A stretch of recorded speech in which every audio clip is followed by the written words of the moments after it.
Good afternoon, people. This is your girl from Mel's Mat Chat, and this is episode 228 and my debut on YouTube. I'm hoping everybody's having a great Friday.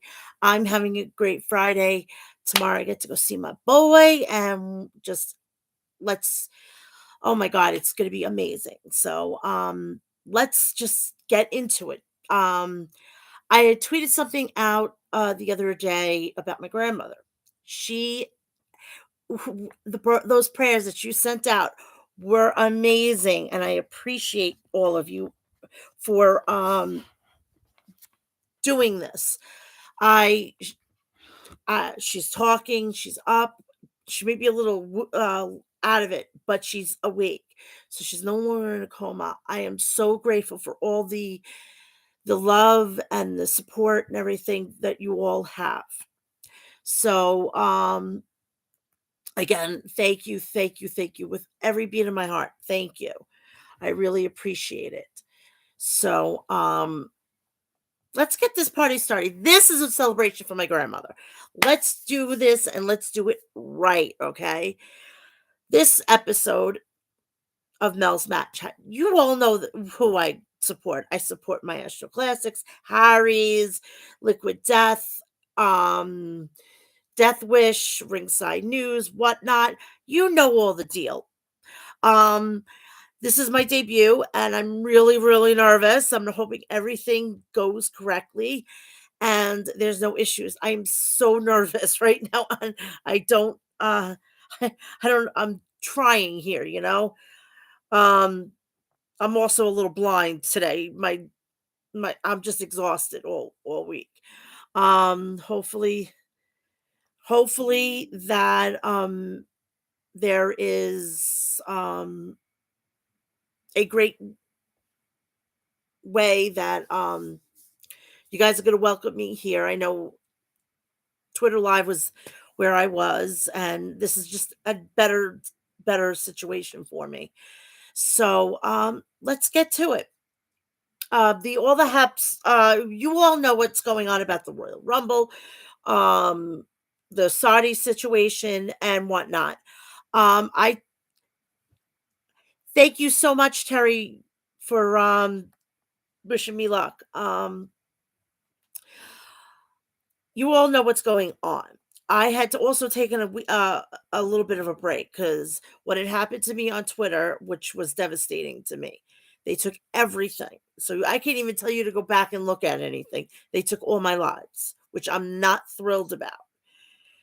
So this is my new home, and this is where it's going to be. I'm going to be able to do more, give you more content, which now I'm considered now as an official content creator.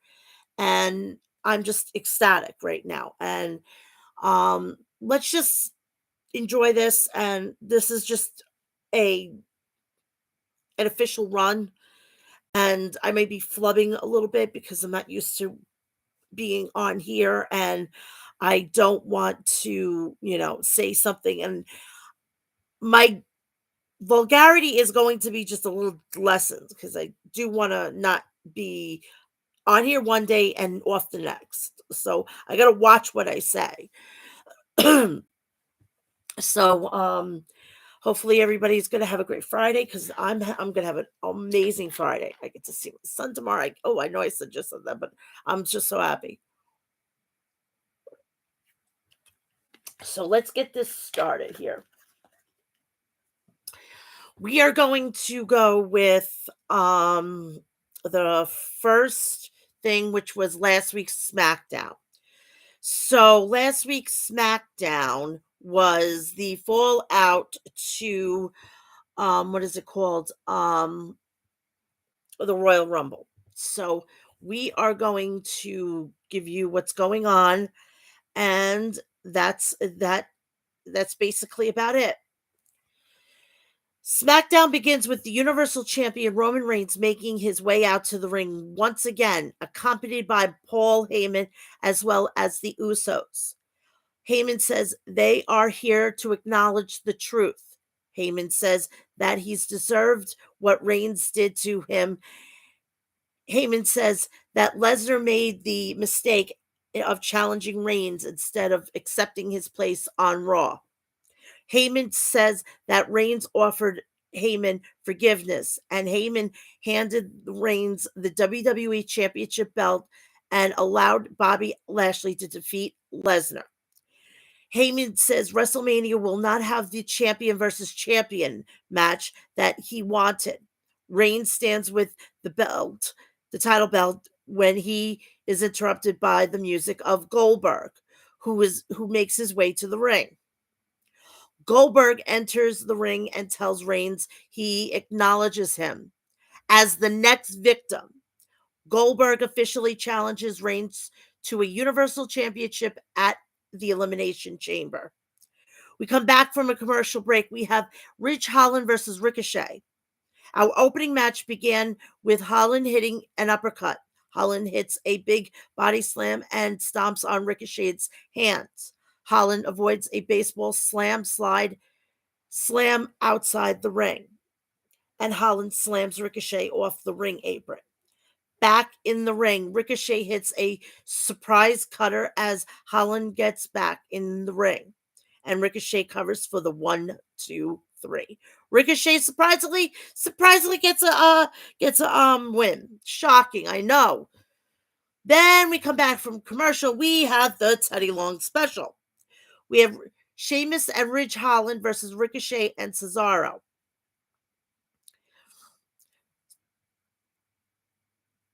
SmackDown returns from a commercial break, and we have an impromptu tag match, which is underway. Sheamus and Holland hit the combination Irish curse and elbow drop. Cesaro rolls out of a backdrop and tags Ricochet in, and Ricochet hits a moonsault and covers for the 2. Cesaro tags in and hits an uppercut to Sheamus. Cesaro hits a dropkick to Sheamus on the corner, and Cesaro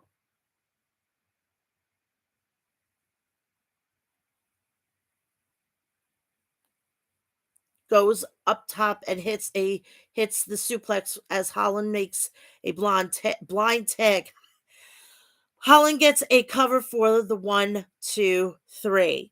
Winners Sheamus and Ridge Holland. Basically, now Ricochet lost his, so it's 50-50 booking. We always have that friggin' Teddy Long special on Friday Night SmackDown. We go to a commercial break. Jimmy Uso versus Eric from the Viking Raiders. The match begins with Eric hitting an overhead suplex. Eric slams Jimmy and covers for the 2. Eric hits a knee strike and goes up top, but Jey Uso causes a distraction. Jimmy hits a super kick, goes up top to hit the Uso splash and covers for the 1, 2, 3. Jimmy Uso wins that match. We go to another commercial break, which this is getting ridiculous. Then we come back. We have Aaliyah versus Natalya for the upteenth fucking time. I know, I just dropped the first F-bomb. I'm swearing to God, tonight better be over or we're gonna have issues.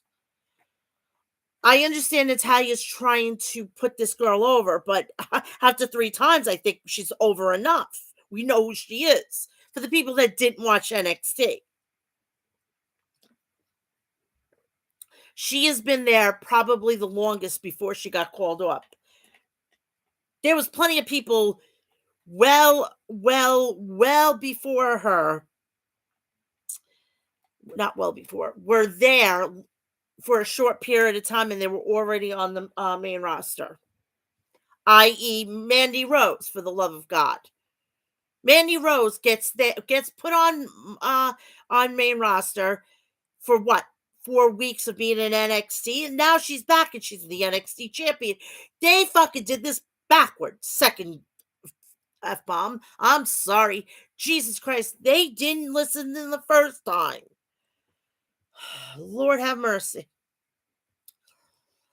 So we go to this match. Natalya versus Aaliyah. The match begins with Aaliyah going for a quick roll-up for a 2 count. Natalya slams Aaliyah to the corner face first and hits a knee to the midsection. Aaliyah hits a Hurricane Rana and follows with a facebuster, and Aaliyah covers for the 2. Natalya hits a discus lariat, and the match spills to the outside. Natalya beats down Aaliyah on the barricade. Aaliyah slips by Natalya and into the ring as the ref finishes the 10 count to end the match via countout. So we have the winner, Aaliyah. We go to a commercial break for the 15 millionth time. Drew McIntyre makes his way out to the ring for his first SmackDown appearance since his in-ring return at the Royal Rumble. McIntyre says it feels good to be back. McIntyre says that a doctor told him he wouldn't be able to make it to the Royal Rumble. McIntyre worked as hard as he could to rehab and make it back. McIntyre says his focus right now is on Happy Corbin and Madcap Moss. Immediately following this, Corbin makes his way out. Corbin says it was a miracle for McIntyre to return, but Corbin asks if it was all worth it to end up a failure. Madcap Moss tries to sneak up on McIntyre in the ring, but McIntyre points his sword right in Moss's face and turns around and demands Moss tell a joke. McIntyre specifically asks for Moss to make a joke about him. Moss tells a joke and Corbin laughs at the top of the ramp, and McIntyre laughs too, and then drops Moss with a claymore. We go to another commercial break. Coming back, we have Shinsuke Nakamura versus Jinder Mahal. Jinder Mahal. My things have mighty have fallen. I couldn't think at all. We had Jinder Mahal holding the WWE Championship for 6 months to not only go back to the person who should have freaking had it at all along, which was Shinsuke Nakamura. Mother Teresa. Before the match begins, Sami Zayn makes his way out to the ring and joins on commentary. The match officially begins with Nakamura hitting a heel kick and sliding kick. Nakamura hits a sliding German suplex and Mahal dodges the Kinshasa attempt. Mahal locks in a headlock on the mat and Nakamura gets to his feet and hits a drop kick. Nakamura hits the Kinshasa and covers for the 1-2-3. Shinsuke Nakamura wins. We have another commercial break, and we come back with Big E and Kofi Kingston, just so that you know Big E is back on SmackDown, which this whole shit would have never happened. They should have kept them all together. Lord have mercy. That's just me. Versus the Los Lotharios. The match begins with Big E and Kingston hitting a series of double team moves, including a leapfrog leg drop from Kingston. Humberto tags in and Big E hits a shoulder tackle and tags in Kingston. Kingston goes up top, but Angel causes the distraction, and Humberto hits a punch from behind to take down Kingston. Humberto hits a cheap shot drop kick to knock Big E off the apron. We come back from a commercial break. Angel hitting a leg drop to the back of Kingston's head, and Humberto tags in. Humberto hits a back suplex and covers for 2. Humberto goes up top, but Kingston counters the moonsault and crawls to the corner to tag in Big E. As Angel is tagged in as well, Big E hits a belly-to-belly suplex and hits the running splash. Angel counters the big ending with a backstabber. Kingston tags in, and Angel gets a roll up for a 2 count. Humberto tags in and hits a missile dropkick and covers for the dramatic 2 count. Angel hits a super kick, and Biggie makes a blind tag and hits the big ending for the 1, 2, 3. Biggie and Kofi Kingston pick up the win. SmackDown Women's Champion Charlotte Flair makes her way out to the ring in preparation for the upcoming appearance for Ronda Rousey. We have live Sonya Deville in the ring alongside Charlotte Flair. Deville says that she has been informed that Ronda Rousey has chosen Becky Lynch for her WrestleMania opponent, and Deville says Charlotte will get to name her own challenger, which that was never the case. Charlotte says she has become the most dominant champion in WWE. No, sweetheart, you haven't. Please. How many times you've lost the title and then got the title, so you're not dominant whatsoever. People with the less reigns, the more days, is the dominant champion.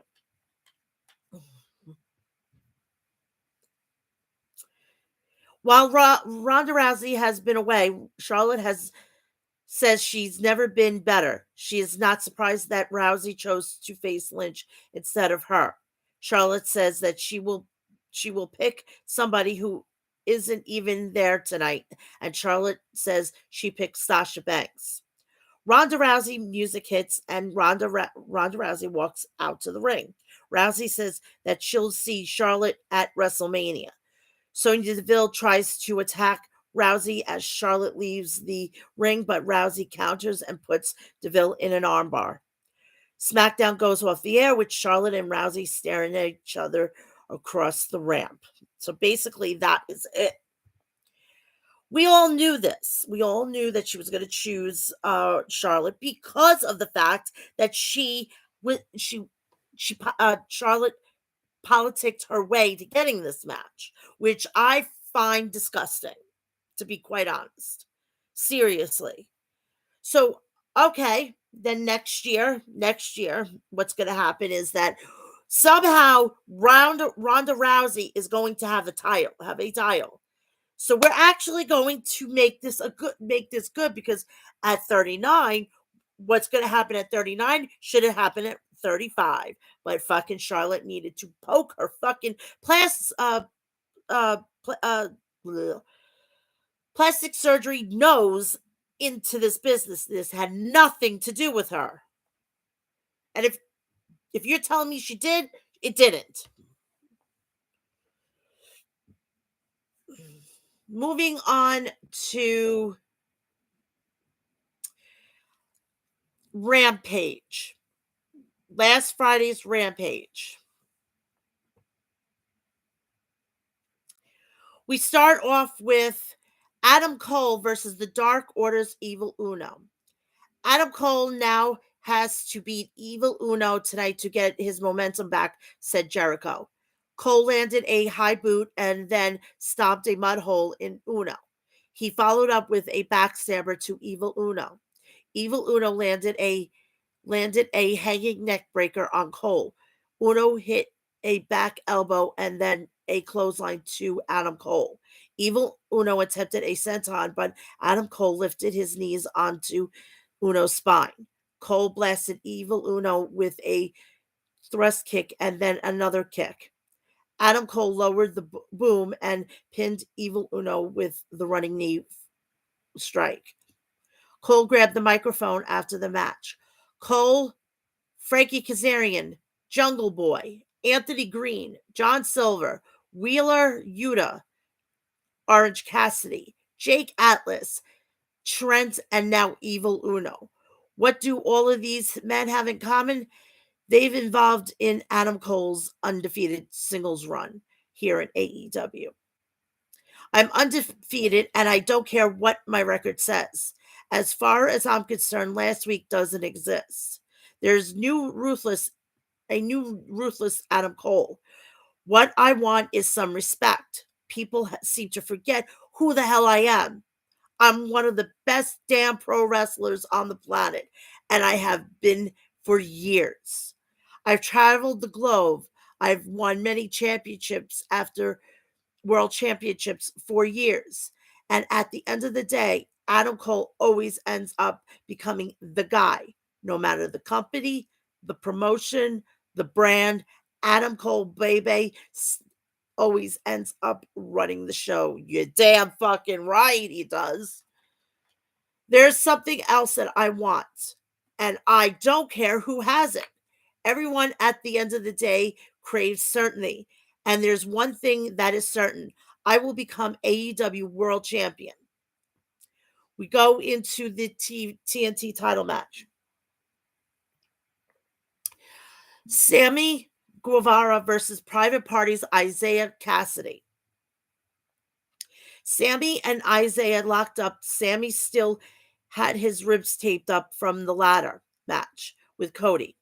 Cassidy chopped at Sammy's chest. Sammy and Isaiah began slapping each other, but when Isaiah went after Sammy's ribs, Sammy hits a corkscrew dropkick on Cassidy. Isaiah Cassidy rolled to the outside of the ring to collect his thoughts, but Sammy wasted no time and jumped over the top rope, crashing into Cassidy. Matt Hardy nailed Sammy with a side effect on the edge of the ring as the ref was distracted. Cassidy hurled Sammy onto the barricade and then continued to work over Sammy's ribs. Sammy fought through the pain with a clothesline and then a knee strike to Cassidy. Sammy tried to lift up Cassidy on his shoulders for the GTH, but Sammy collapsed from the pain. Cassidy charged at Sammy, but Sammy booted Cassidy in the face. Andrade El Idolo and Jose, the assistant, walked onto the ramp. Sammy was distracted by this, and Cassidy came around the corner with a backbreaker on Sammy for a near fall. Sammy went for a springboard, but Cassidy countered with a tope suicida. Cassidy crashed down with a senton to Sammy's spine for a near fall. We're witnessing fortitude of Guevara, said Taz. Sammy and Isaiah traded corkscrew kicks. Sammy hit a double springboard cutter onto Cassidy for a near fall. Sammy knocked out Cassidy with a GTH and then pins Cassidy. That was not an easy task, but he retained his championship, said Taz. Andrade El Idolo got into the ring, and he and Hardy surrounded Sammy. Darby Allin's music hit, and Darby sprinted to the ring. Darby stood next to Sammy, and the AHFO headed for higher ground. Darby looked at Sammy's TNT belt and then patted him. Is that a vote of approval or is that a warning? Asked Jericho. We had QT Marshall was backstage and said he was tired of hearing about Hook. QT said next week he's sending one of his prize students to take down Hook. Hook, as fast as your star has risen, it goes down. Tony Schiavone was interviewing Chris Statlander. Layla Hirsch blindsided Statlander with a steel chair, so that's going to start that. Thunder Rosa versus Mercedes Martinez. Thunder Rosa blasted Mercedes Martinez with a shotgun dropkick. Rosa dropped elbows on Mercedes Martinez. Thunder Rosa whipped Martinez into the guardrail. Rosa followed up with a snap suplex on the arena floor. Mercedes came back with a spine buster on Thunder Rosa. Mercedes hammered Thunder Rosa with forearms. Mercedes pancaked Thunder Rosa with a delay vertical suplex. Mercedes nailed Thunder Rosa with a avalanche Death Valley driver for a near fall. Mercedes is looking for a BT bomb out. Thunder Rosa escapes. Thunder Rosa spiked Mercedes on her head. Mercedes crawled outside the ring, pulled out a lead pipe from under the ring, and clocked Thunder Rosa with it. Mercedes Martinez was disqualified, and the match was awarded to Thunder Rosa. Tony Schiavone interviewed Mercedes backstage. AEW Women's World Champion Dr. Britt Baker, DMZ, along with Jamie Hayter and Rebel, interrupted and interviewed the interview. Baker said she signed a check ahead of time for Mercedes to take out Thunder Rosa, but Baker said she didn't pay for a DQ. Finish form a lead pipe, and the next time Baker wanted Mercedes to finish off Rosa for good. Main event time. FTW title match. Ricky Starks with Powerhouse Hobbs versus Jay Lethal. Lethal and Starks locked up with a strong elbow and collar tie-up. Lethal shoulder blocked Ricky. Ricky slammed Starks in the mouth, used... Oh, that's itching. Double leg take. Ricky slapped Starks in the mouth. Lethal used a double leg takedown and grounded and pounded Starks. Absolute got back to his feet, and he and Lethal traded chops with one another. Lethal is a physical son of a gun, that's for sure, said Taz. Lethal rammed Starks into the steel barricade with 2 tope suicidas. Hobbs stood up and tried to intimidate Lethal. Starks used the opening to grab Lethal and whip him into the barricade. Lethal blocked a boot from Starks and then nearly decapitated Starks with a lariat. Starks charged at Lethal for a splash in the corner, but Lethal dodged it. Ricky Starks Liger bombed Lethal out of nowhere for a near fall on Jay. Ricky used a combination assaults on Lethal, but Lethal stopped it with a kick. Powerhouse Hobbs jumped on the apron, but Lethal knocked him down. He tried for a tope suicida on Hobbs, but Hobbs plastered him. Dante Martin ran out to even up the odds for Lethal. Lethal attempted the lethal injection, but Starks countered with the Rochambeau. Starks pinned Lethal after the awesome counter. Ricky Starks is still the FTW champion after a great victory. Very game Jay Lethal tonight, said Excalibur. So that is that for Rampage. You go into Raw. Just to let everybody know, for next week, for 229, I will be doing it live. I'm tinkering on whether to do a video and then have it uploaded for Saturday around 8 or 9 o'clock, because next week is the Elimination Chamber. I'll see how my time constraints are at this point.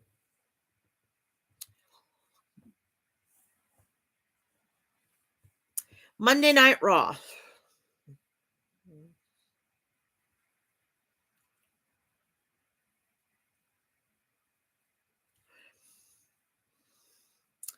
We start off with Monday Night Raw is live, and we are heading straight into the third and final round of the academic challenge between RK Bro and Alpha Academy. The two teams will compete in a quiz bowl, and if RK Bro can win, they earned a tag team title shot at the Elimination Chamber. All 4 men are in the ring, and Kevin Patrick will once again play mediator. Patrick welcomes us and introduces the participants. Gable slushes Patrick and shushes Patrick and explains the rules to the mouth breather fans in Denver. There are a variety of categories they can choose from, and the Alpha Academy go first, with Chad Gable going first and getting his question right. Riddle goes next and correctly answers a question about octopuses, which I didn't know they had multiple hearts. So, I can't believe I actually learned something on Monday Night Raw. Gable once again is bored by how easy the questions are. Randy suggests they pick cartoons next, and Riddle correctly answers a question about Teenage Mutant Ninja Turtles. Gable complains that question was dumb, but Randy shuts him up and tells him to let Otis answer a question. Otis chooses geography and gets it right. Then Orton gets a question wrong about Haley Bieber. Okay? Gable is then able to steal the answer from RK Bro and gets it right, giving Alpha Academy a 4-2 lead. If they get the next question right, they will win the whole academic challenge. Gable chooses film and literature, and it's asked which Shakespeare play has been adapted more than any other into film. Otis knows the answer, but Gable won't listen to him and gets it wrong. RK Bro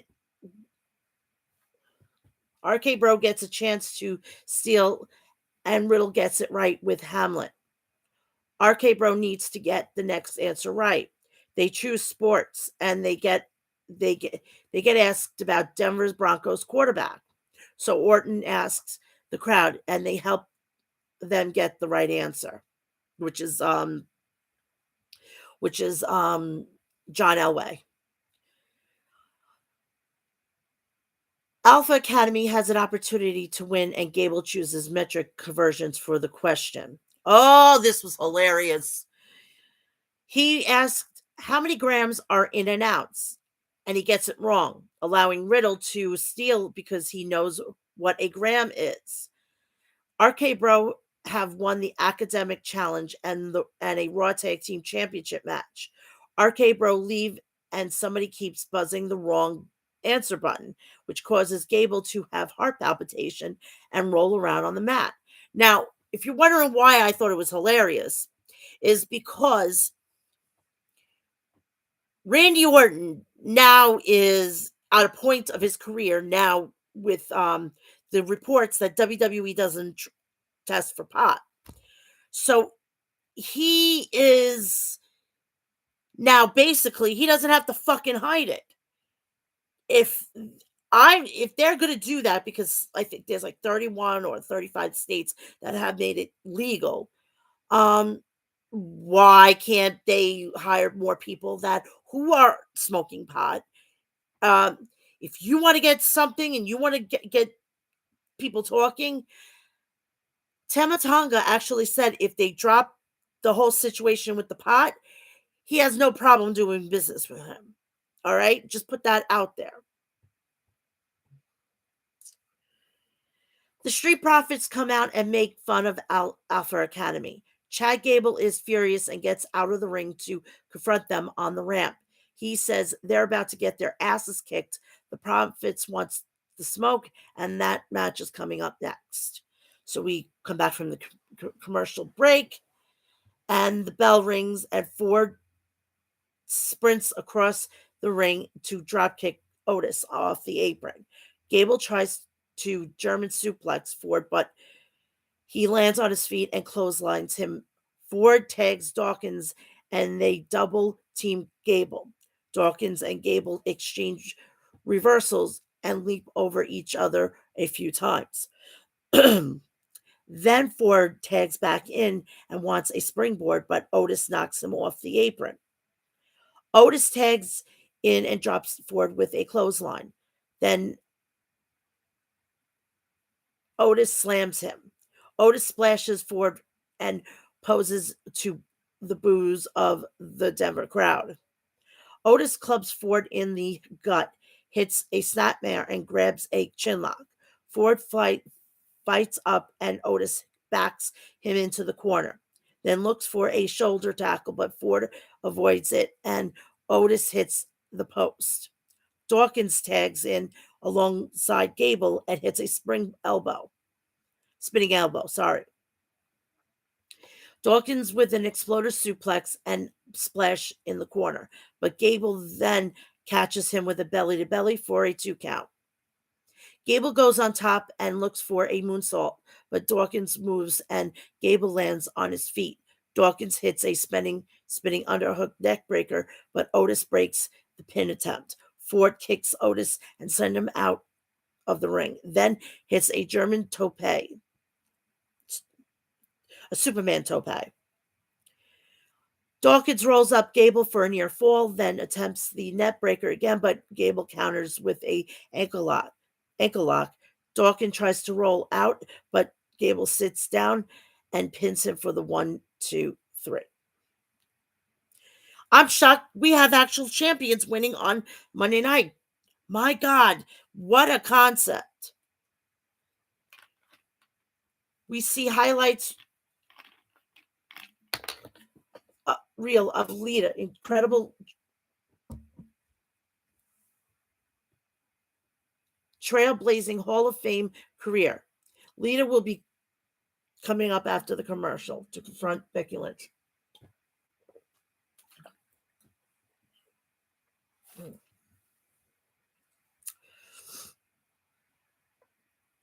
MVP is in the ring and he introduces the hometown boy, the almighty WWE champion Bobby Lashley. MVP says Lashley slayed the beast and took back his WWE championship. He should have had a parade last week. We should have declared it Bobby Lashley Day. But what they actually got was Adam Pearce telling Lashley he'd have to defend his title inside the Elimination Chamber, which brings back to Brock Lesnar, who won the Royal Rumble. Brock Lesnar is going to face Roman Reigns at WrestleMania, but before that, he's in the Elimination Chamber alongside the greats like Seth Rollins, Matt Riddle, AJ Styles, and Austin Theory.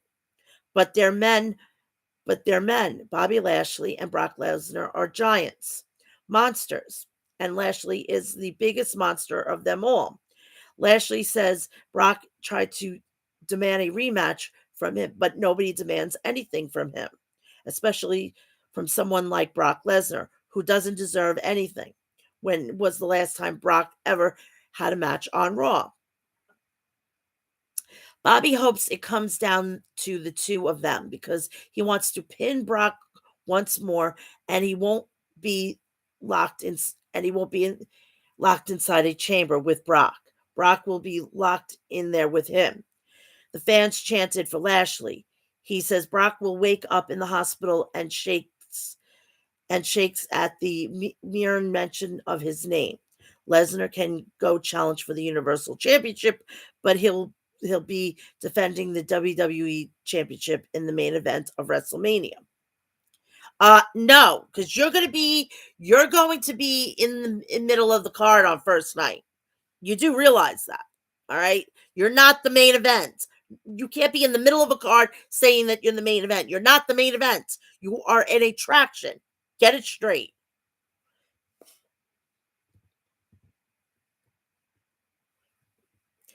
Now we go to Miss Bliss. I can't say the first one because my stupid thing will go off.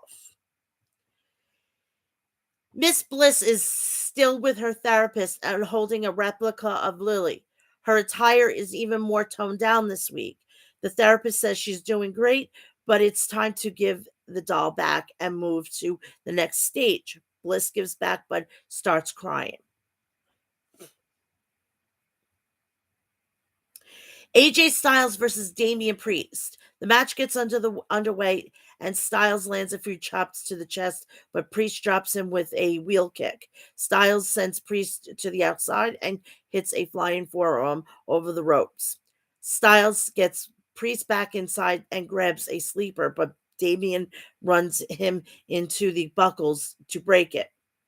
Priest throws AJ, then splashes him in the corner. Styles counters a Falcon Arrow, but eats a lariat. Priest looks for a reckoning, but AJ counters. Styles lands a style clash, then ducks a kick and hits an Ushigoroshi for a near fall. Styles attempts a reverse DDT, but Priest gets free and hits a leg lariat. Both men trade forearms and kicks in the center of the ring until Styles clocks him with a Pele kick, but Priest lands on him and scores a near fall. Styles is sent to the apron and he wants the phenomenal forearm, but Priest hits him in the midair. Priest lands a few shots and hits the ropes, but Styles catches him with a phenomenal forearm for the win. So, do we see Priest and AJ Styles at WrestleMania? No. I want AJ Styles and fucking Edge, okay? We don't got that much time with either one of them, all right? Priest is there for the long haul. He's going to be there for like 10 years if they keep him or they'll release them. We go after the match. We see highlights from Friday Night Smackdown where Goldberg returned to confront Roman Reigns and Ronda Rousey challenged Charlotte to a match at WrestleMania. Seth Rollins and Kevin Owens are backstage and Seth is in a good mood. He said he knows Owens is ready for his match against Theory tonight, but he's disappointed he's not in the Elimination Chamber. The reason why Kevin Owens has never been over to Saudi Arabia, because he supports his friend Sami Zayn. Sami Zayn is, I believe, Muslim, if I'm not mistaken. If I am, please forgive me. So he will not go over there. Sami will never be over there. But Kevin Owens, as a true friend, and I give him props to support him. He's losing out on a lot of money. And I think what they should do is that since he can't go over there or he's doing this, I think he needs like half the pay or at least a little bit of a bonus. You know what I mean?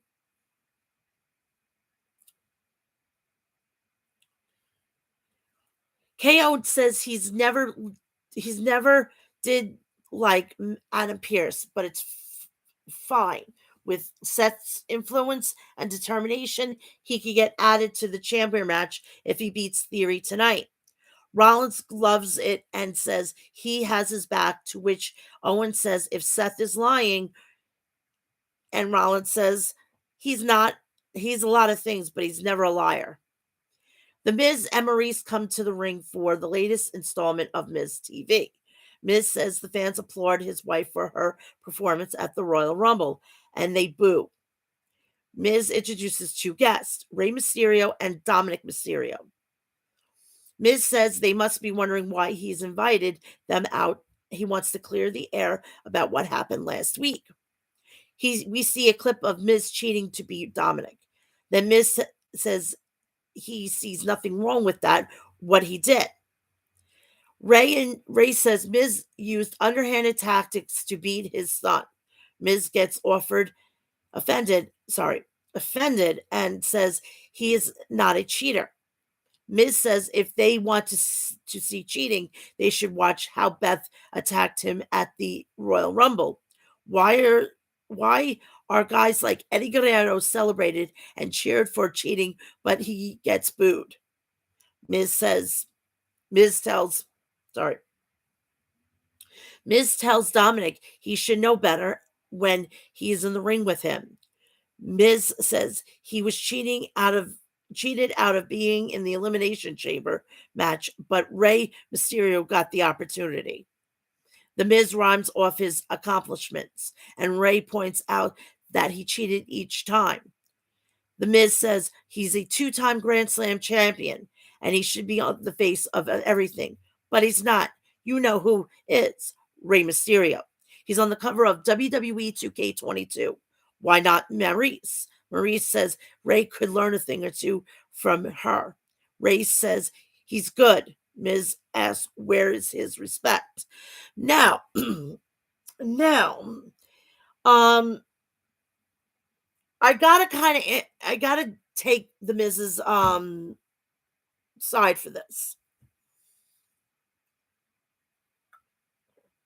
He should have an opportunity to be on the video game. I mean, he's been there just as long as John Cena, and he's been there. He hasn't gone off and come back. He's been there constantly. Even when he has to film a movie, he is still there. So I don't want to fucking hear it from anybody. You know what I mean?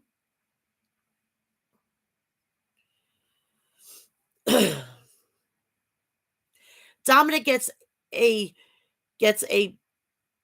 pissed off and says he should show his father some respect. Miz says Ray is hiding behind his son and challenges Dominic to a rematch, which he accepts. Miz then says Dominic he's a lot taller than Ray and asks if he's sure he's not Eddie's son. Now, can we put this to bed? Can we seriously put this fucking shit to bed? It was funny the first time. It was okay the second. Third, fourth times, I'm done. All right?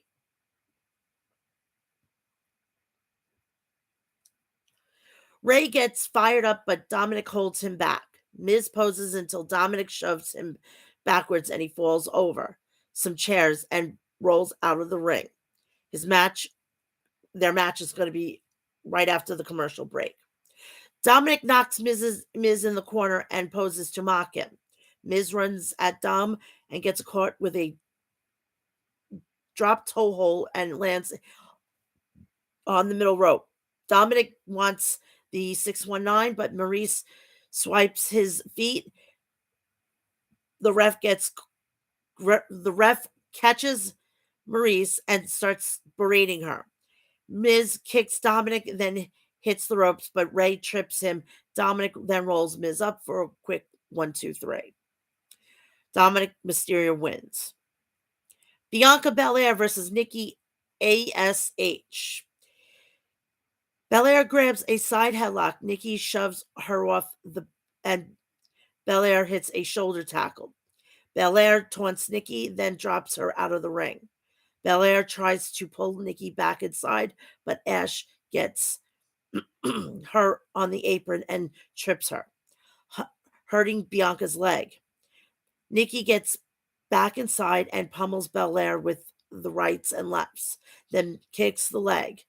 Belair slowly fights up and hits a fallaway slam. She kips up and hurts her leg. Belair hits a few body slams, but Nikki fights a third. Belair hits a suplex, rolls through, and hits a standing vertical suplex for a near fall. Belair is favoring her left leg, and it allows Nikki to hit a tornado DDT from the corner for a 2 count. Nikki sends Belair to the corner and runs for a tackle, but Belair avoids it by jumping to the apron. Belair kicks her and then gets back inside and hits the kiss of death for the 1, 2, 3. Belair picks up the win. We go to the back and we have R-Truth, Tamina, and Akira Tozawa. Akira Tozawa, I'm telling you, if you don't go back to Japan, you're going to be doing this. This is what your role is. How sad is that? Honestly.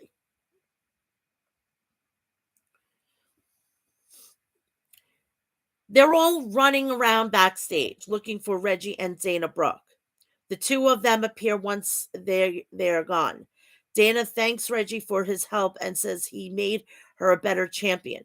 She kisses him on the cheek, which I don't think they should be doing. Social distancing, people. Social distancing. Reggie asks her what that means, and Dana says they're really good friends. The two of them hug it out, but then get chased off by Truth and company. Kevin Owens versus Austin Theory. Owens attacks Theory right at the bell rings. Theory snaps Owen on the ropes, then hits a rolling drop kick through the ropes for a 2 count. Theory backs Owen in the corner and stomps him down. Theory whips Owen hard into the buckles, then lands some ground and pound. Owens fights back but misses a shoulder tackle in the corner and hits the post. The action spills outside and Owen slams Theory into the steel steps. We come back and we see Owen squash Theory with a cannonball in the corner. Theory rolls outside and Owens goes to the apron and frog splashes him. Owens gets Austin back inside and covers for a 2 count. They exchange shots and Owens attempts a stunner, but Theory counters and back suplexes him for a near fall. Theory knees Owens into the corner and sets him on the top rope. Owens and Theory struggle on the top. Owens struggle on the top rope until Owens grabs him for a huge Green Bay plunge and scores a near fall. Owens goes back up for a senton bomb. Theory gets his knees up and blocks it. Theory moves to the apron and looks for a rolling blockbuster, but Owens super kicks him as he comes inside. Owens hits Theory with a stunner and scores the win. Now, get me if I'm wrong. Isn't Theory going to be in the Elimination Chamber? So you would think you would want to keep this kid strong. Makes no fucking sense, but whatever. RK Bro are backstage, and Riddle is very excited about the tag team titles. Orton tells Riddle not to get ahead of himself because he has a very big opportunity coming up at the Elimination Chamber. He could walk into WrestleMania as the WWE champion. Before that, he has to focus on tonight. He's facing Seth Rollins, and he can't take him lightly. Riddle says if he wins at the Elimination Chamber and they win the tag team titles, he'll be a double champion. Owens tells him not to get ahead of himself. Riddle says he's right. Then says he's planning a toga party for next week. Now, that is total seeds. These two are going to be facing each other at WrestleMania.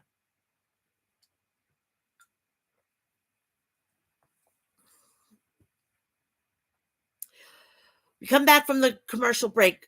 WWE Hall of Famer Lita comes to the ring, and we see replay of her confrontation with Becky Lynch last week.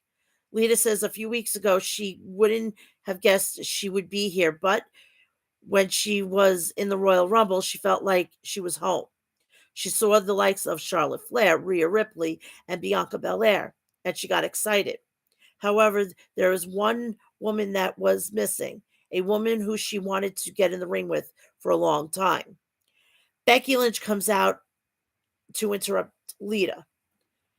Becky says it's one thing for her to come out here and prove she's the GOAT week after week, but the whole different thing is to hear it from your teenage idol.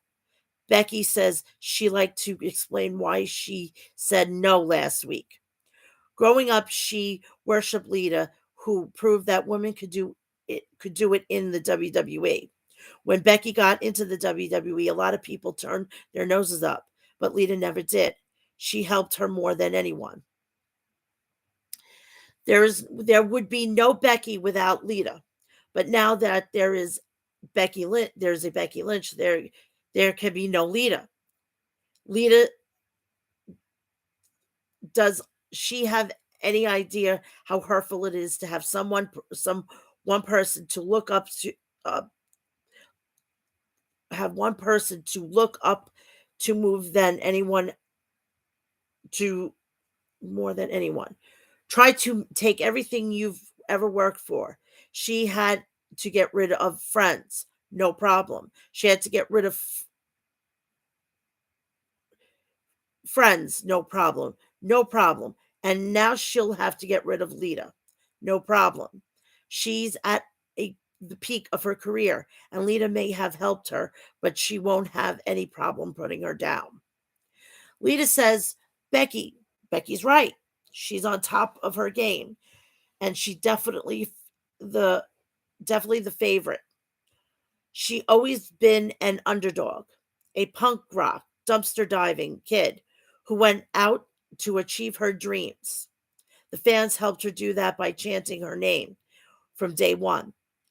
Lita says she hasn't held a title shot in had a title shot in 15 years, but the WWE universe will support her.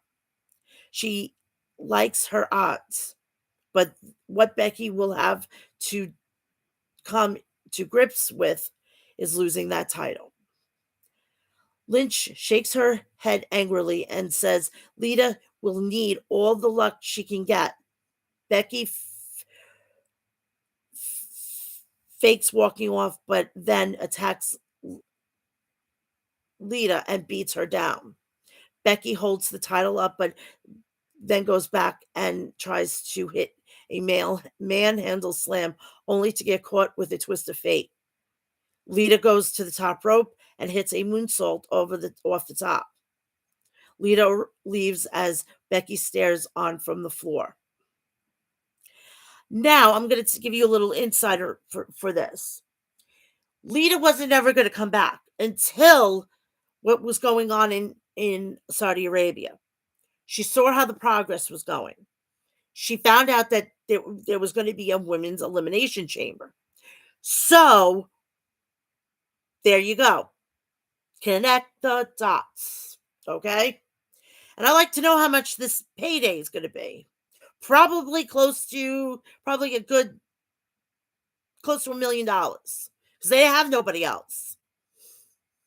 Kevin Owens interrupts Sonya Deville and Adam Pearce and asks if he has earned a spot in the Elimination Chamber after beating Theory. They said no. Owens says that they can do that. He's a good guy. They're depriving the WWE Universe of him main eventing WrestleMania with his best friend. Sonya says that's their decisional. Sonya says their decision is fine. Decision is final, and Owens may not even be at WrestleMania. Owens says they can't do that. If they do that, there will be a riot in Texas. He won the Universal Championship there, the Intercontinental Championship there. His first WrestleMania was there. He needs it, and so do the fans. Deville and Pearce say nothing. We go to a commercial break and we come back. Liv Morgan makes her way to the ring, and we see split screen promo from her in which she says her goal for 2022 is to become Raw Women's Champion. Doudrop is out second, and she says she'll be the champion because she can squash every other woman in the division, and she'll prove it tonight. Liv Morgan versus Doudrop. The match starts, and Doudrop shows Morgan her power. Liv jumps on her back and grabs a sleeper. Doudrop slings her off, but Morgan knocks her into the corner. Liv hits a few running hip attacks, but attempts a third, and Doudrop catches her with a crossbody. We go to a break. Liv fights out. We come back, and out submission lands some kicks to the leg of Doudrop, but gets shoved backwards. Morgan kicks Doudrop away. Goes to the middle rope, and hits a springboard drop kick. Both women are down. Doudrop starts getting to her feet, but Liv suddenly kips up and throttles Doudrop with some right hands. An enziguri, then a drop kick to the back. Liv connects with a step-up knee in the corner, then a springboard code breaker for a near fall. Doudrop catches Morgan with an electric chair, facebuster for a near fall.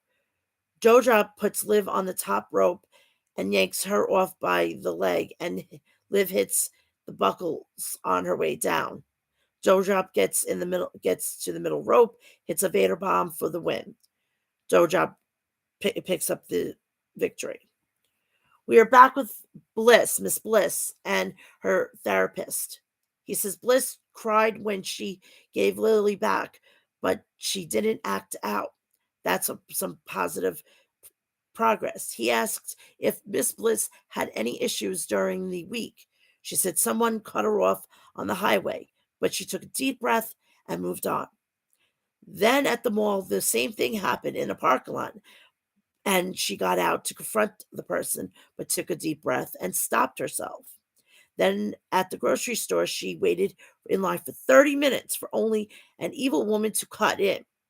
She describes the woman as looking like Lily, and she says she beat the crap out of her, but she took a deep breath and relaxed.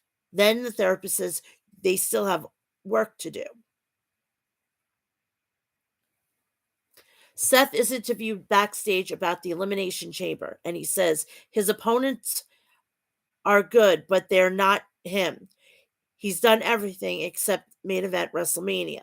Well, this year, he doesn't care who it is against because it's his spot. Rollins makes the entrance for the main event. Seth Rollins versus Matt Riddle. The match gets underway and Riddle grabs a headlock, but Seth shoots him off and drops him with a shoulder tackle. Riddle attempts an armbar, but Rollins squirms to the ropes to get away. Rollins batters Riddle and gets him out of the ring. Rollins lifts Riddle and hits a buckle bomb into the barricade. Seth laughs and we go to a commercial break. Back and Riddle fights up from a sleeper elbow. Seth and goes to the top rope but gets beaten down into the tree of woe. Rollins goes to the top rope and hits a double stomp to Riddle in the tree of woe. Rollins wants a back suplex, but Riddle lands on his feet and connects with a bicycle kick. Riddle lands a series of forearms and inverted exploder suplexes. Riddle attempts a senton, but Rollins gets his knees up. Rollins runs at Riddle, but gets sent over the ropes to the floor. Riddle goes to the apron and penalty kicks Rollins, and then lands a springboard Broton. Riddle gets up and moves to grab Rollins, but suddenly he gets mauled over by Kevin Owens, and the referee calls for the bell. So Riddle wins by via disqualification.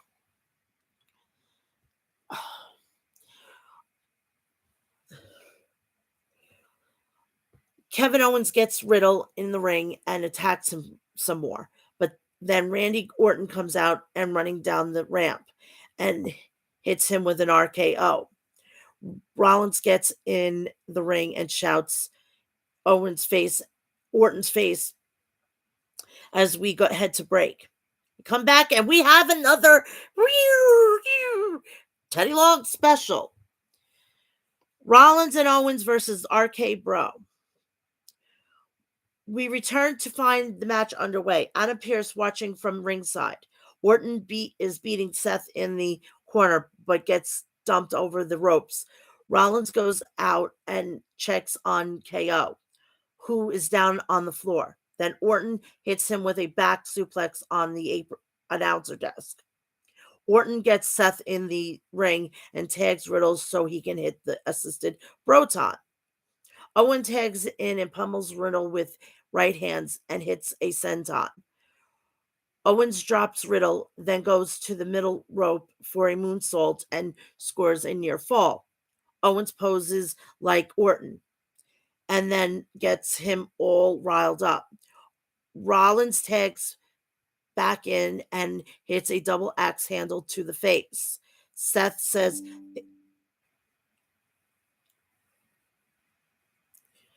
hits an act.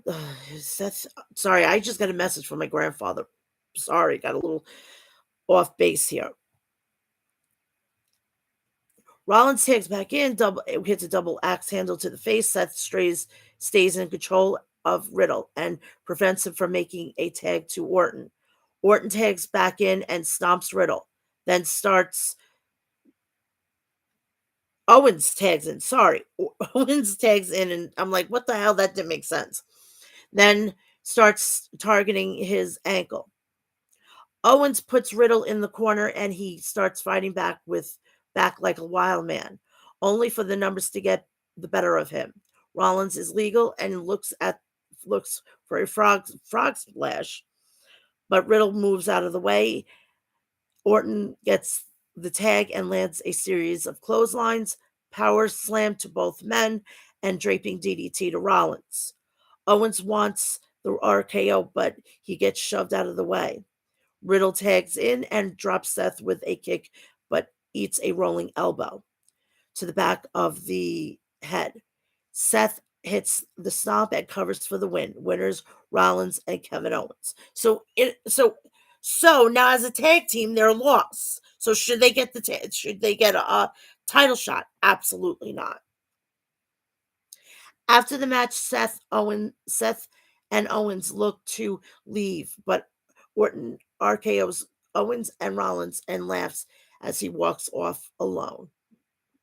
So that was the end of Monday Night Raw. On to NXT 2.0.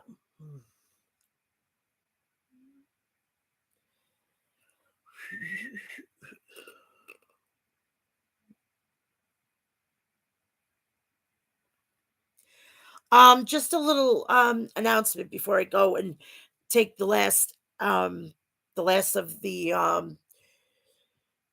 the halves of what's going on. I don't know if I mentioned this to you, but there is a great new promotion that's getting hotter and hotter. It's Outbreak Wrestling. Please go check their Twitter and YouTube channel and Facebook, whatever they have. Look on every social media app. Please go check them out. And I believe it's April 30th. They're having a camp, like almost like a seminar day. Go check it out. Get all that information on their Twitter and YouTube, the whole enchilada. So go check them out.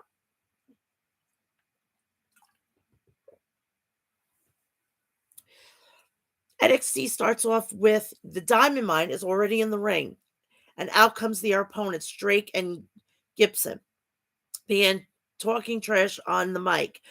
But Brutus and Julius exit the ring and rush them on the ramp, and they all are start to brawl. This is the semifinals for the Dusty Cup, the Grizzly Young Veterans versus Creed Brothers from Diamond Mine.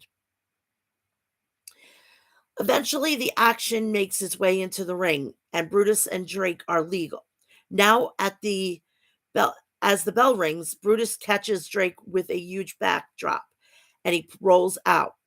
Drake and Gibson regroup at ringside, but Brutus taunts them from the ring. Gibson tags in now, but he ends up double teamed as Julius comes in. Brutus slammed his brother on the top of Gibson for a big pop. Drake drops Julius with a cheap shot in the corner, allowing Gibson to level him with a clothesline. Drake beats Julius around the ring for a few minutes. Gibson gets a blind tag and Julius doesn't see it and eats a sucker punch. Julius gets the upper hand and drop kicks Gibson after sending Drake to the floor. Brutus tags in and they take turns driving knees into Gibson's ribs. Brutus connects with a big suplex to Gibson, so he rolls outside to regroup with Drake. Brutus comes out to the ring, Gibson back inside. Drake grabs the foot of Brutus on the apron, allowing Gibson to knock him off. The veterans then put Brutus under the apron and hits a catapult, sending Brutus' throat into the metal bars under the ring. Julius comes around to check on his brother until the referee gets them all back in the ring. The veterans isolate Brutus near their corner, and targets his throat. Brutus tries to fight back, but continually gets shut down and double team. He clobbers Gibson with a huge clothesline, and Drake jumps on his back. Finally, Brutus gets the tag Julius, who comes in hot and knocks Gibson off the apron before tackling the knee of Drake. The fans chant Creed as Julius gets a stretch muffler on Drake. James tries to transition to a guillotine submission, but Julius throws him off and slams him for a near fall. Gibson rushes in, but Julius throws him right back out.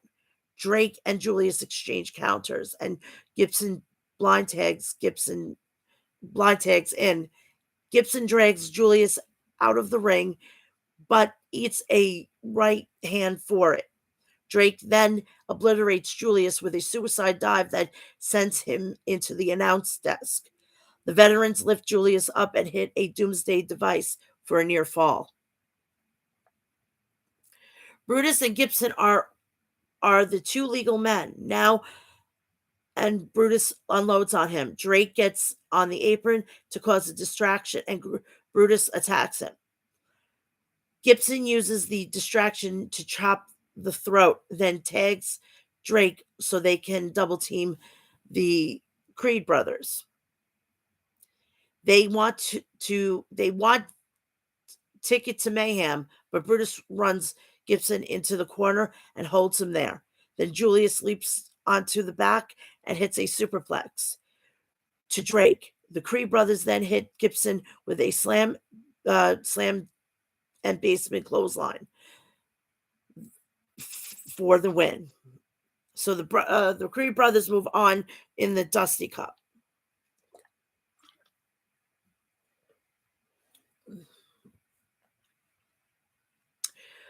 We go to Cora Jade is being interviewed backstage, and she says she's very excited to team with Raquel Gonzalez in the Dusty Cup. She gets interrupted by two ladies whose names I cannot recall. The talk trash Cora in Spanish. They talk trash to Cora in Spanish until Raquel Gonzalez appears and replies to them in Spanish. They begin arguing in Spanish, and Raquel says to Jade, "I only I get called you only I get to call you that," and walks off. Jade says she knew Raquel always had her back, then wonders what they called her. I know bits and pieces of Spanish. I had no fucking clue. I actually will have to get it translated if I go and rewatch it on my TV and put the translation from Google. We see a replay of last week when Tiffany Stratton paid Amari Miller to beat Wendy Chu. Then she tried to attack Chu, but had her credit card stolen earlier today. Chu and Miller went on a shopping spree with Stratton's credit card and maxed it out. Wendy Chu versus Tiffany Stratton. Tiffany asks for her credit card back, but Chu searches inside her onesie and can't find it. Chu grabs a wrist lock, but Stratton springboards out and hits an arm drag, only for Chu to roll into a sleeping position. Stratton grabs a side headlock, and the fans are chanting for the comedy act. Chu wiggles free and rolls her up for a near fall. She reminds me of, I can't believe I'm going to say this, Orange Cassidy. She is the Orange Cassidy of NXT. Chu connects with a dropkick, then running boot in the corner. She hits her running sleep drop for a 2 count. Chu grabs a sleeper but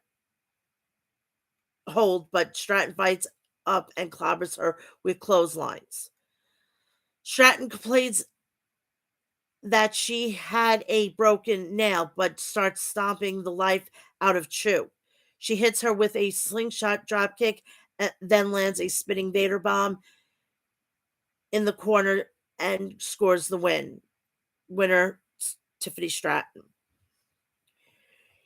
In the back, Pete Dunne is interviewed in the back. He says Tony D'Angelo talks way too much, but since he was beaten by Cameron Grimes, he has been completely silent.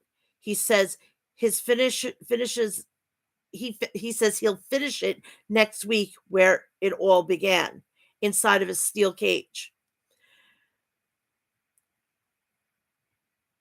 Drago Anthony appears and says D'Angelo might not respect Dunn, but he sure does. It will be an honor to share the ring with him tonight. Dunn says, "Whatever, mate. Still, I'm still going to snap your fingers." Pete Dunne versus Drago Anthony. I love the last name because it's my son's first name. We return to find the match already underway, and Anthony has Dunn grounded with a headlock. Dunn turns the tables, but Drago shoots him off, dodges an elbow, and drops him with a shoulder tackle. Anthony wants a suplex, but Dunn knees him a few times, and Drago starts to drop him, but gets him back up and lands the suplex. Drago stands on Dunn's hands and looks to stomp them, but Pete avoids it. Dunn then jumps on Drago's hands and kicks him in the head. It's time for some joint manipulation. I have arthritis. I have arthritis everywhere. I'm sorry, but this fucking makes my duo wince. Holy shit.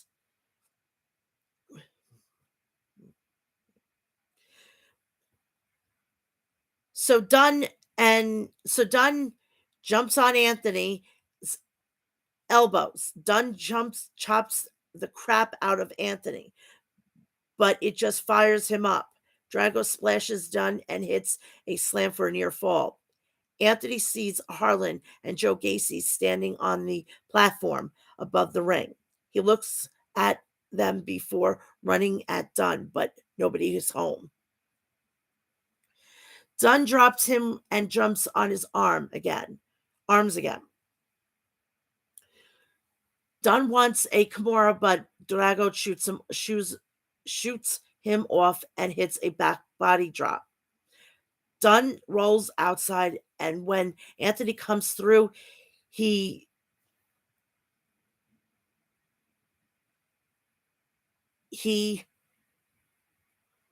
kicks him in the head. Suddenly, Tony D'Angelo appears and swings for Dunn's with a crowbar, but nobody's home. Dunn hits him and gets him back inside the ring. Drago with a German suplex and for the bitter end for the win. Now people are saying, what the heck is the thing that Pete Dunne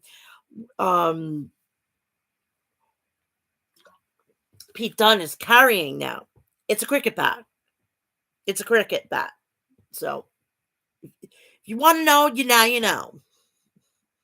And I just sounded like fucking goddamn Isaiah Swerve Scott. After the win, Dunn is grabbed from behind by Tony,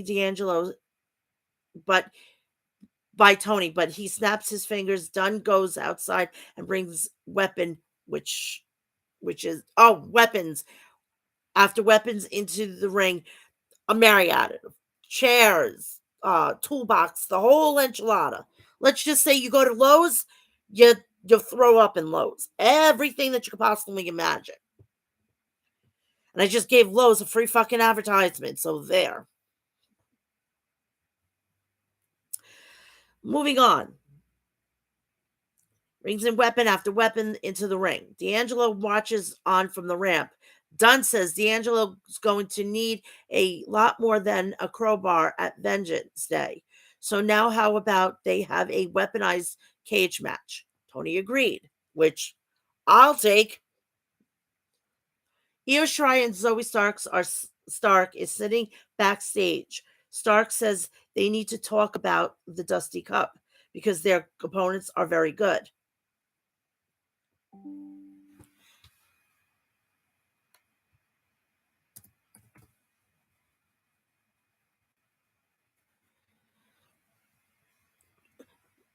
Because their opponents are very good. She says she knows Shirai, and she knows she wants to win those titles back. That they were never pinned for it.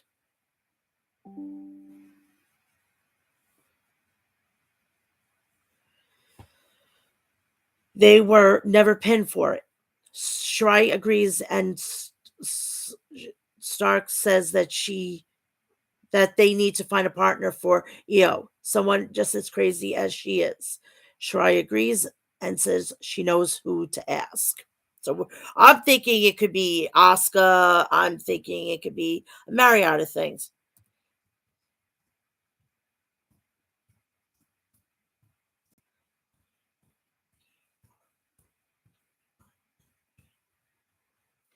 I just had to answer my cousin. I'm sorry. The stuff that happens on live, all right? My grandmother is getting better, so I'm just trying to give any information that I have on my grandmother to the rest of my cousins. Yes. Yes, I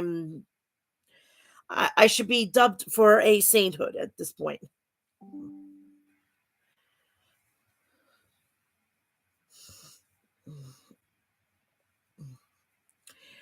We have LA Knight versus Sanage. This was this was part of Indus Share. The match gets underway, and Knight tries to Irish whip Sanga, but he's too big. Knight lands a few shots, but Sanga tosses him into the corner and kicks him over and over. Sanga headbutts Knight and falls from the ring. Sanga goes after him and looks to lawn dart Knight, but he slips off and shoves the big man into the ring post. Knight attacks Sanga as he comes back into the ring.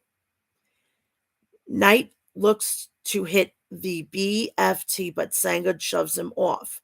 Sanga hits a splash on Knight for near fall. Knight starts fighting back and connects with a springboard drop kick for a 2 count. Waller gets on the apron and removes the turnbuckle pad. Knight runs Waller off, then Sanga runs at him, but Knight moves and Sanga hits the buckles. Knight slams Sanga and scores a pinfall. So that was a pretty interesting situation. As soon as the match ended, Waller rushes into the ring, but Knight hits him and lands a BFT.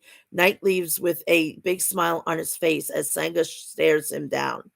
Duke Hudson is interviewed backstage and says Dante Chen isn't as tough as he thinks he is. There's a reason he's not here tonight. He's afraid of him. Hudson then wishes Indy Hartwell luck for next week. I'm going to give you a little insider information. Duke Hudson and Indy Hartwell are a real couple outside of WWE. So he was just, it's like, if you know, you know. Come back from the commercial. It's time for the Championship Summit. Legado del Fantasma are ready in the ring, and Wade Barrett introduces the NXT champion, Braun Breaker. They're sat at a table in the center of the ring, and Barrett asks Braun why he's confident he will win next week. Braun said he's already said, and he respects Santos, but he's going to beat him, and there's not a damn thing he could do about it. Breaker says, we all know how this stuff goes, so how about they flip the table and start fighting now? Yep.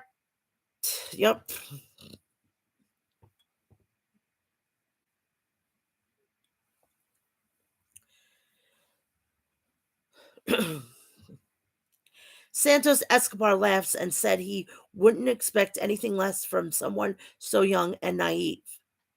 Then he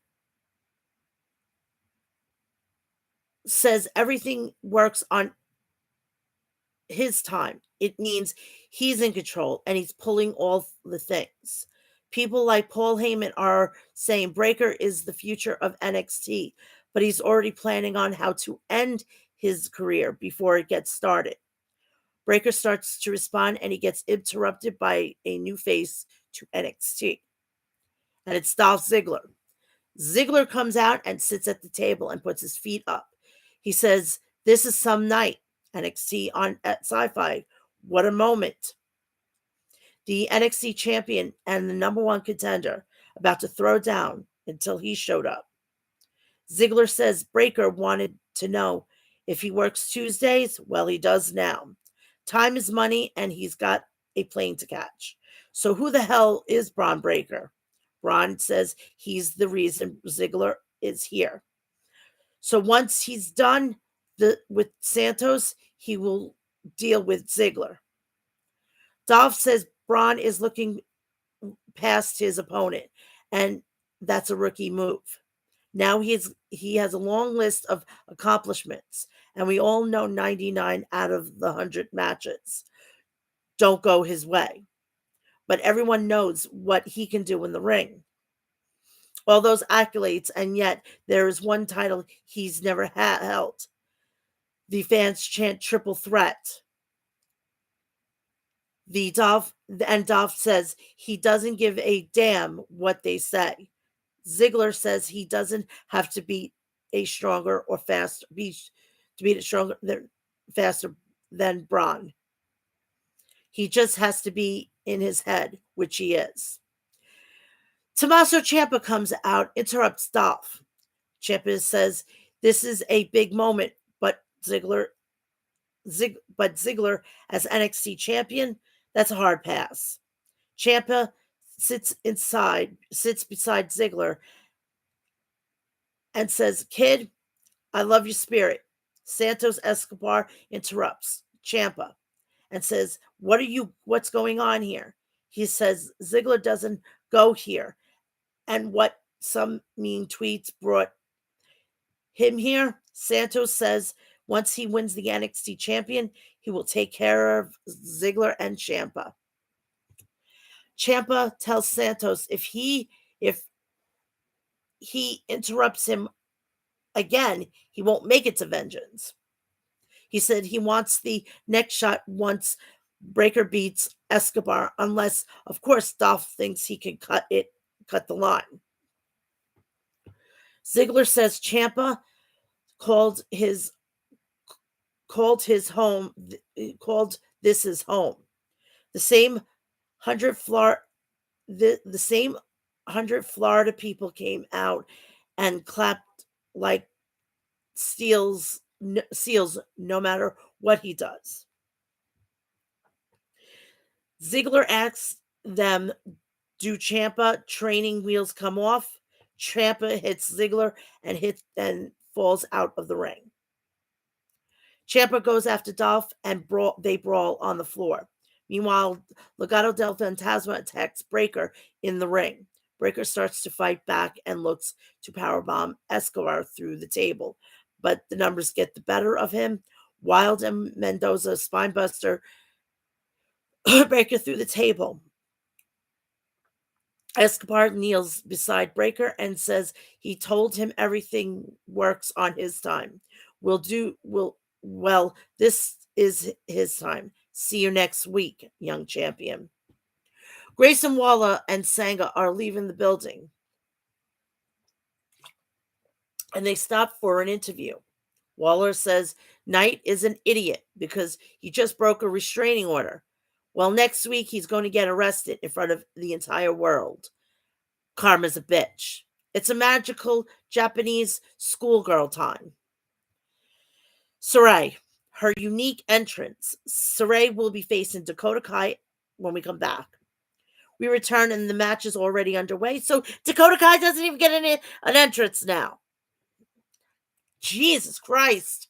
My, had the mighty have fallen. Sarai looks for her hanging drop kick against the ropes, but Kai avoids it. Kai beats Sarai down in the corner and hits repeat face wash kicks for a 2 count. Sarai eats a few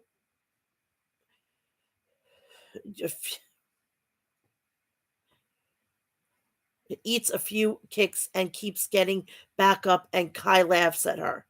Saray lands some forearms and wheelbarrow roll up, then double stop, then a double stomp. Saray comes off the top rope, knocks Kai down for a 2 count. Kai hits a Scorpio kick and spinning DDT for a near fall. Saray avoids Kai and hits a sunset flip for a near fall. They exchange pinfall attempts for a minute.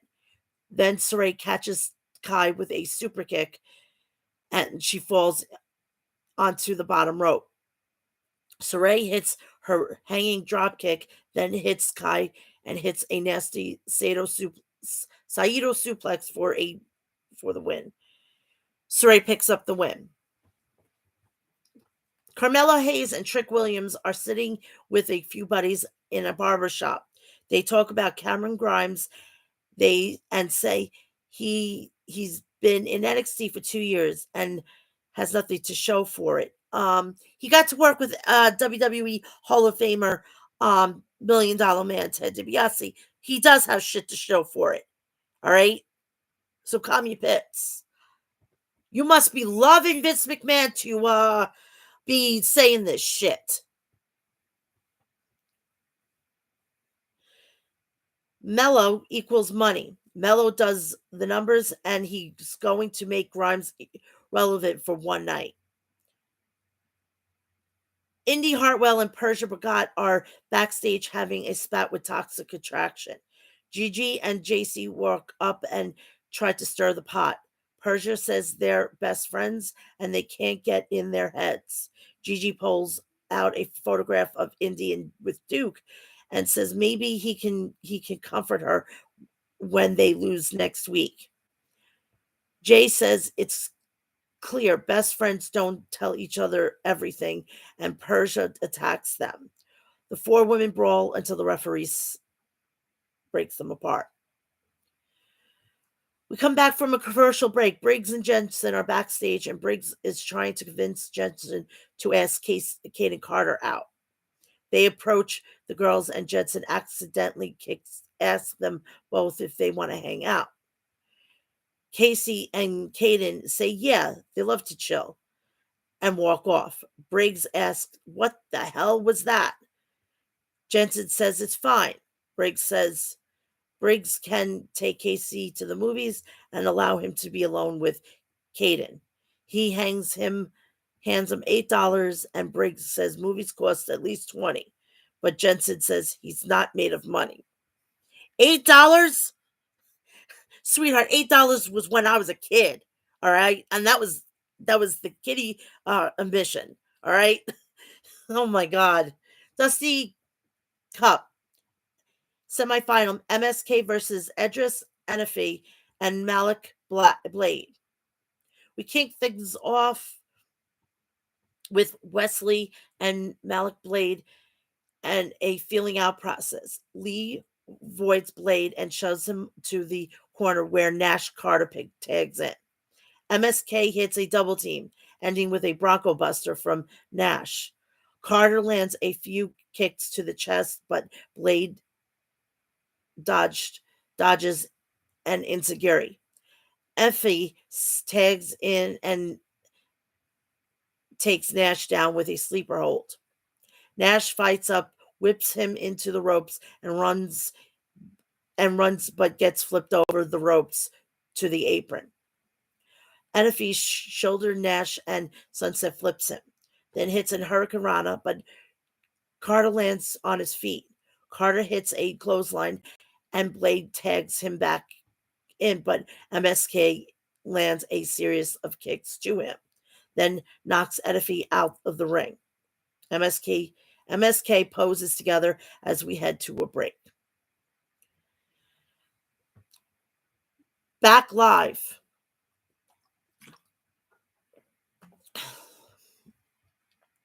And Blade has Nash down with a rear chin lock. Carter fights up and rolls to Lee to make the tag. Effie and Lee goes toe-to-toe with Wes. Wes clocks him with a drop kick. Lee hits an enziguri in the corner and inverted an exploder suplex. Carter gets the tag and Lee catapults Effie with a super kick. Carter then hits a double stomp to Enifee, and Nash knees and covers Blade. Wait, double stomps Enifee on Nash's knees, come up and on Nash's knees and covers, but Blade breaks that up. Blade knocks Lee out of the ring and dives over the rope onto him. Enifee rolls up Nash for a near fall, then tags Blade, and they hit a double team suplex neck breaker. Enifee goes up to the top and hits a big splash for a near fall. Thanks to Wesley, Blade is sent over the ropes, and MSK double team Enifee, connecting with Spinebuster Blockbuster for the win. MSK is moving on. So we're going to have the finals this Tuesday on NXT 2.0. MSK have progressed to the final of the Dusty Classic, where they will face the Creed Brothers, of whom the Creed Brothers make their way to the ring, and they stand next to the trophy, and the whole enchilada.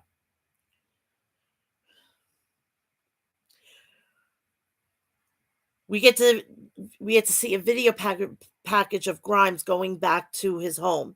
He says he came incredibly far, and nobody's gone through more than him to get where he is now.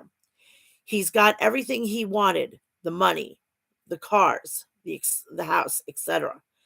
But he lost sight of why he got into the business in the first place. He'll trade everything in and go back to the trailer park in order to have the North American Championship on his mantle.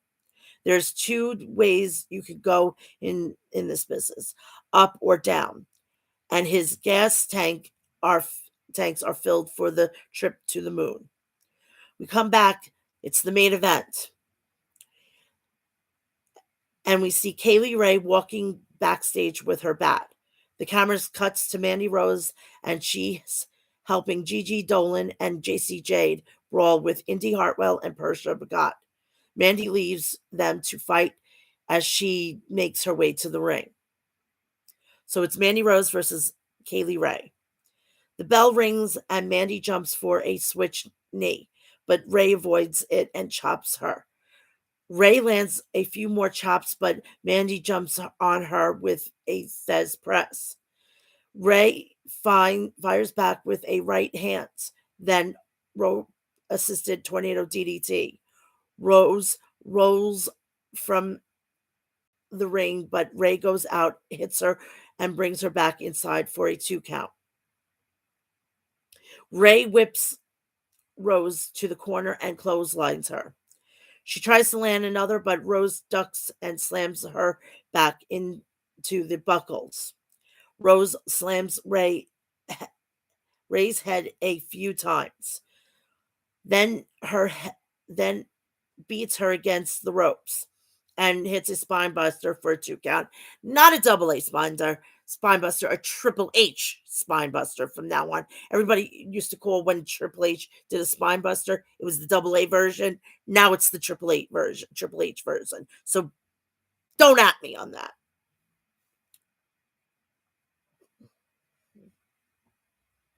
Rose grabs a body scissor and tries to make Ray submit. The exchange some pin attempts, and Mandy lands a few knees to the gut, then slams Ray for a 2 count. Rose is getting frustrated, and she slams Ray into the mat before shouting at her.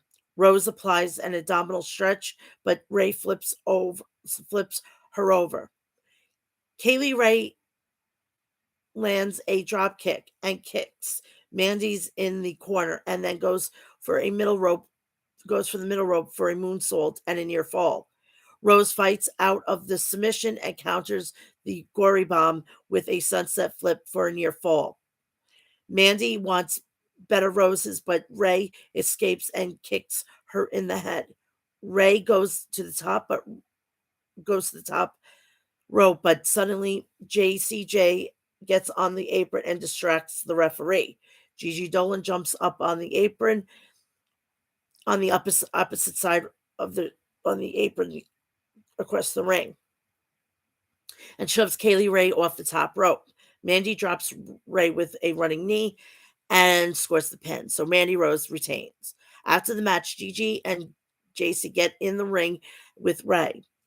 Ray's bad, and they hold up Ray up for Rose to hit her. Before Mandy could do that, Io Shirai rushes down to the ring and knocks Mandy out of the ring, then drops JC and hits a Gigi with a 619 to hit both with a springboard drop kicks. Mandy comes back and pulls Shirai's hair, but Ray returns to hit her with a gory bomb. Toxic Attraction retreat as Ray and Shirai stare from the ring. And that's it for NXT. So I think it's going to be Kaylee Ray and Io Shirai teaming up in the Dusty Cup for the women's side. And last but not least, the best day of the week is Wednesday. It is where wrestling makes so much sense that it's seeping through your pores. And it's AEW. Now, speaking of AEW, if you notice, I haven't done the Dark and Dark Elevation. What I'm going to do as of right now, every Sunday, I'm going to post a video. I'm going to give you my thoughts on the rundowns of each match and who is the next in line to possibly go on Rampage and or Dynamite. And that's going to be every Saturday at noon, which gives me a chance to fucking get out of here quicker. And I'm not on here for it's an hour and 41 minutes. Holy shit. By the time I get through AEW, it's going to be 2 hours. Can you give a sister a break? I know, it's crazy. It is fucking nuts.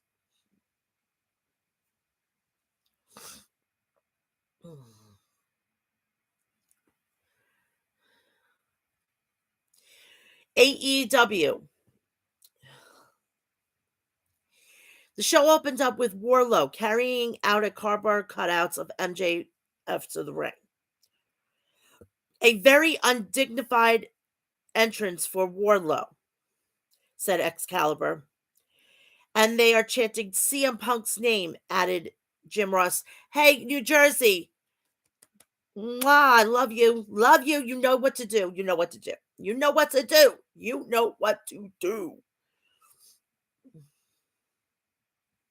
Wardlow hands some paper notes to the ring announcer, Justin Roberts. Justin Roberts introduces Tully Blanchard and FTR, Dax Hardwood and Cash Wheeler. So they got an introduction, but not Wardlow, said Tony Schiavone. Next, the champion, Shawn Spears, was introduced. Spears handed Justin Roberts a large sheet of paper to read with a lengthy introduction for MJF. MJF acting like he won the AEW World Champion when he scored a tainted victory over CM Punk, said Excalibur. MJF was carried to the ring on a throne. You remember Macho Man Randy Savage or Macho King Randy Savage with Queen Sensational Sherry at WrestleMania 7 in where? Atlantic City. Oh, I am scorching today. For the love of Pete. The Pinnacle had a celebratory group hug, but Wardlow stayed back and didn't join in. MJF cut my music. Let me just make something perfectly clear. I think I made it crystal clear last week when I'm the best wrestler on the planet. Not Kenny Omega. No. You haven't got in the ring with him, so you can't say that. Dumbass. Not Bryan Danielson. Again, you've never been in the ring with him, dumbass. Not Adam Cole. Not Hangman. So all of those people he hasn't been in the ring with. No. Not right now, you're looking at the best in the world. No, scratch that. I just beat CM Punk twice in Chicago. I'm better than the best in the world. Last week, I would have laughed if that was if all of a sudden we heard a theme music and fucking Shane McMahon came out. That would have fucking been the creme de la creme de la creme.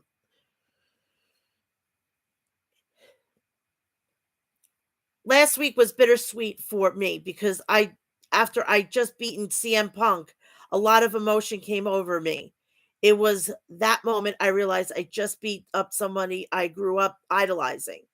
So, okay, we have two idolized storylines. I just realized one on Raw and one on AEW.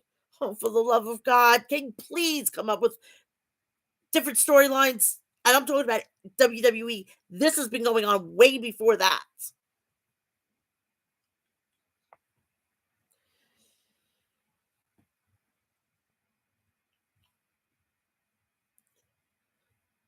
So I leaned over and whispered to him, "You suck." If anybody deserves the words "thank you," it's Sean Spears. If you didn't warm me up, I don't know if I could ever done it. Warlow looked surprised that MJF didn't thank him and thanked Spears instead. Spears showed off a new MJF t-shirt he's had designed for MJF that currently available online. CM Punk walked out on the stage. Tony Schiavone came over to interview him. Punk, you're talking about beating me in Chicago. Your win in Chicago is about as suspect as your spray tan. I don't like to ask for help, but I learned my lesson. Today I've got some friends. Darby Allin and Sting walked out with baseball bats. I want a rematch. MJF says, hell no. Nope. Nope, he protested. CM Punk, Max, I'm not talking to you. I'm talking to Warlow. And Warlow, you could be on the other end of his beating that jerks knee jerks will receive, or you can leave, or you can leave them. Shut up. Max, give me a rematch. Dax Hardwood. Punk is begging for a rematch. CM Punk, all you had to do was ask, Dax. The three of us are agreed to a rematch because I'm getting my hands on MJF. MJF, you want a rematch against me and FTR? Want a rematch against you? We're in Atlantic City. How about we roll the dice a little? If you could beat FTR with a partner of your choosing, you can wrestle me, but it can't be Sting or Darby Allin. So this was ruled out. Those two were ruled out. I thought everybody was saying Samoa Joe. Yeah, I don't think so. They're not going to have that caliber show up there at that point in time. That is a pay-per-view debut.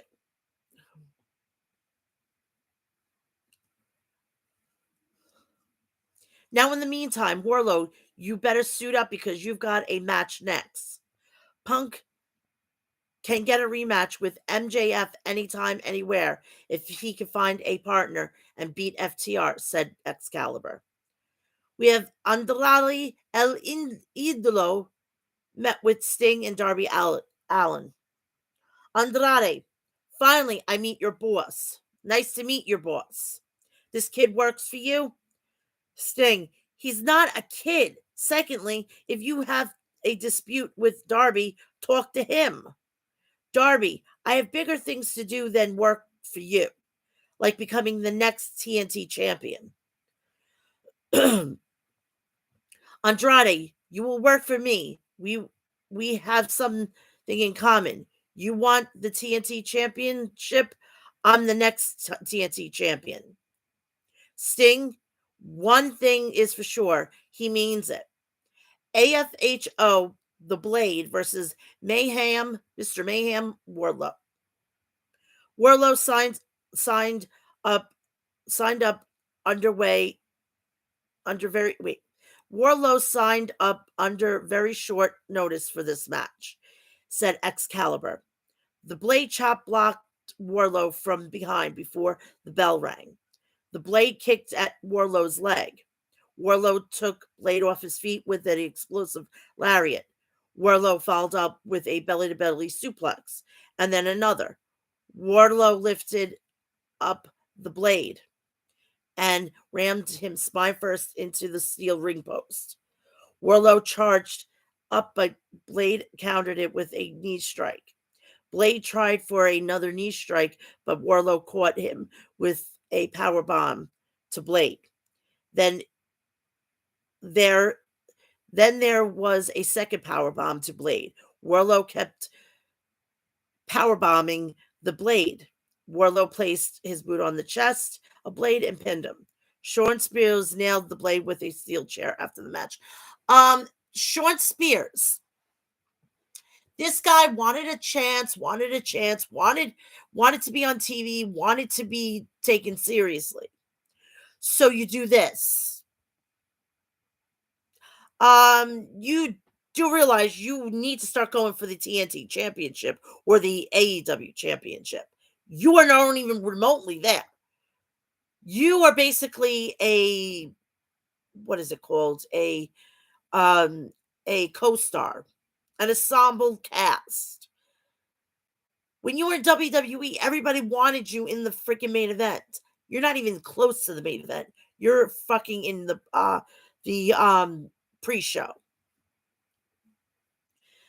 We have the Inner Circle team meeting. Chris Jericho, Jake Hager, and TNT champion Sammy Guevara walk out to the ring. Santana and Ortiz were noticeably absent. Jericho, listen, I know that I said the whole Inner Circle. What is going on?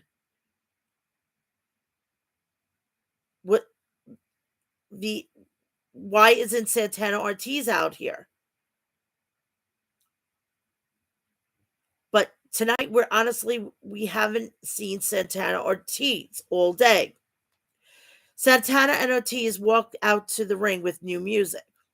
Jericho, all I see what you did, Lair. You want your own spotlight, and you deserve it.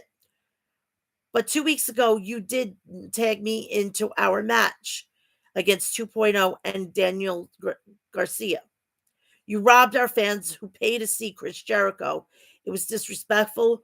Why did you do it? Santana, listen, Chris, enough of this corny shit. Sometimes you got to see things for what they are. And at the end of the day, Chris Jericho only cares about one person, and that's Chris Jericho. Anytime we had a shift to our focus, it has been the betterment of one person, and that's Chris Jericho.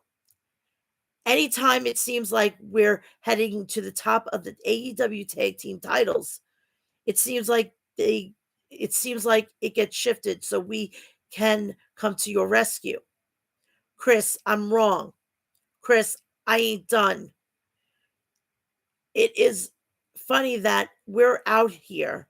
We came out here to tell you that the days of us playing second fiddle are over and done with. At the end of the day, it was always you that stood in our way and made sure that we didn't have a bigger spotlight than you. But it was the fans that kept us going. And Chris, you're better than that. Ortiz, because it wasn't for him. I would have dropped your ass a long time ago. Now you may speak. Jericho, you remind me of my old friend Eddie Guerrero. He get all hyped up and then blame his own friends. What kind of stroke does Eddie Kingston have in this company? I'm an influencer. Since I brought you here, you've made more money in your lives in this company than you have ever made before. And yet you still want to blame me. You had your own chance to become the AEW World Champions, the Tag Team Champions, about a year ago, but you lost to the Young Bucks. That had nothing to do with me. I brought you into the inner circle. I could kick you out. Maybe I invited the wrong two members of LAX to join. Hey, Jake, you got Homicide and Hernandez's phone number? Santana lunged at Jericho.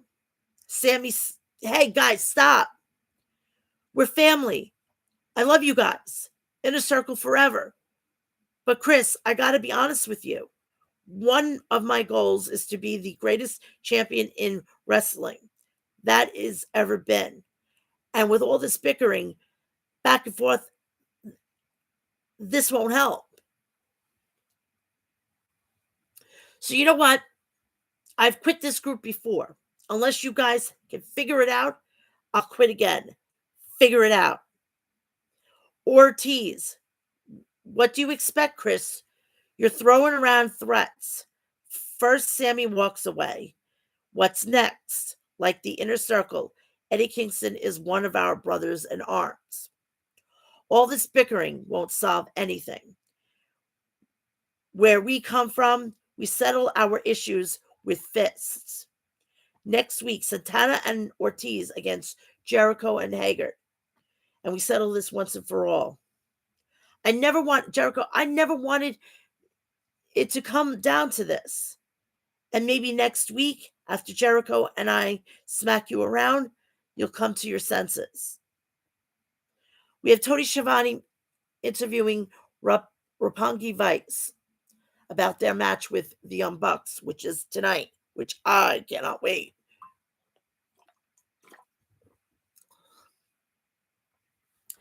The Young Bucks and Adam Cole ambush Rocky and Trent.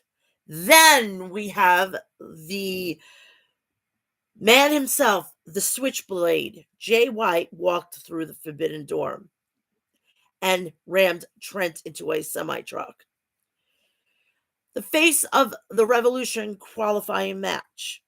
We have Isaiah Cassidy versus the debuting of Limitless Keith Lee. I couldn't be happier. If you were to go back of the last time that Keith Lee was on Raw, take the still of him and go to what we saw on Wednesday night. Night and day. Night and fucking day.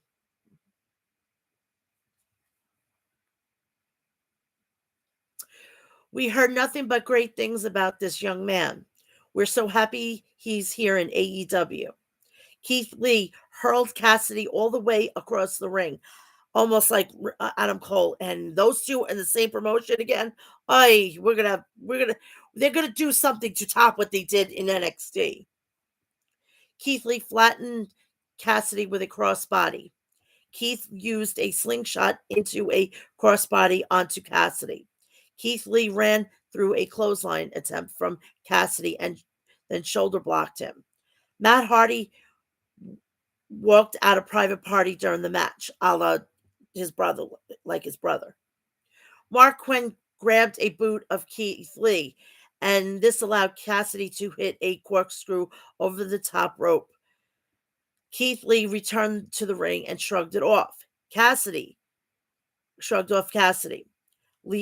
Keith Lee hoisted up Cassidy and power slammed him, scoring a pin on his opponent. So he's going to be at Revolution. Private Party tried to double team Keith Lee after the match. Keith Lee caught Cassidy mid-flight and dumped him. Keith Lee plucked Mark Quinn out of the air in mid-flight and powerbombed him on the top of Cassidy. We have FTR versus CM Punk and Jon Moxley. CM Punk and Dax squared off. Dax shoulder tackled Punk. Cash tagged in and applied a headlock on Punk. CM Punk used an arm drag takedown on Cash. Mox tagged in, but Dax took down Mox.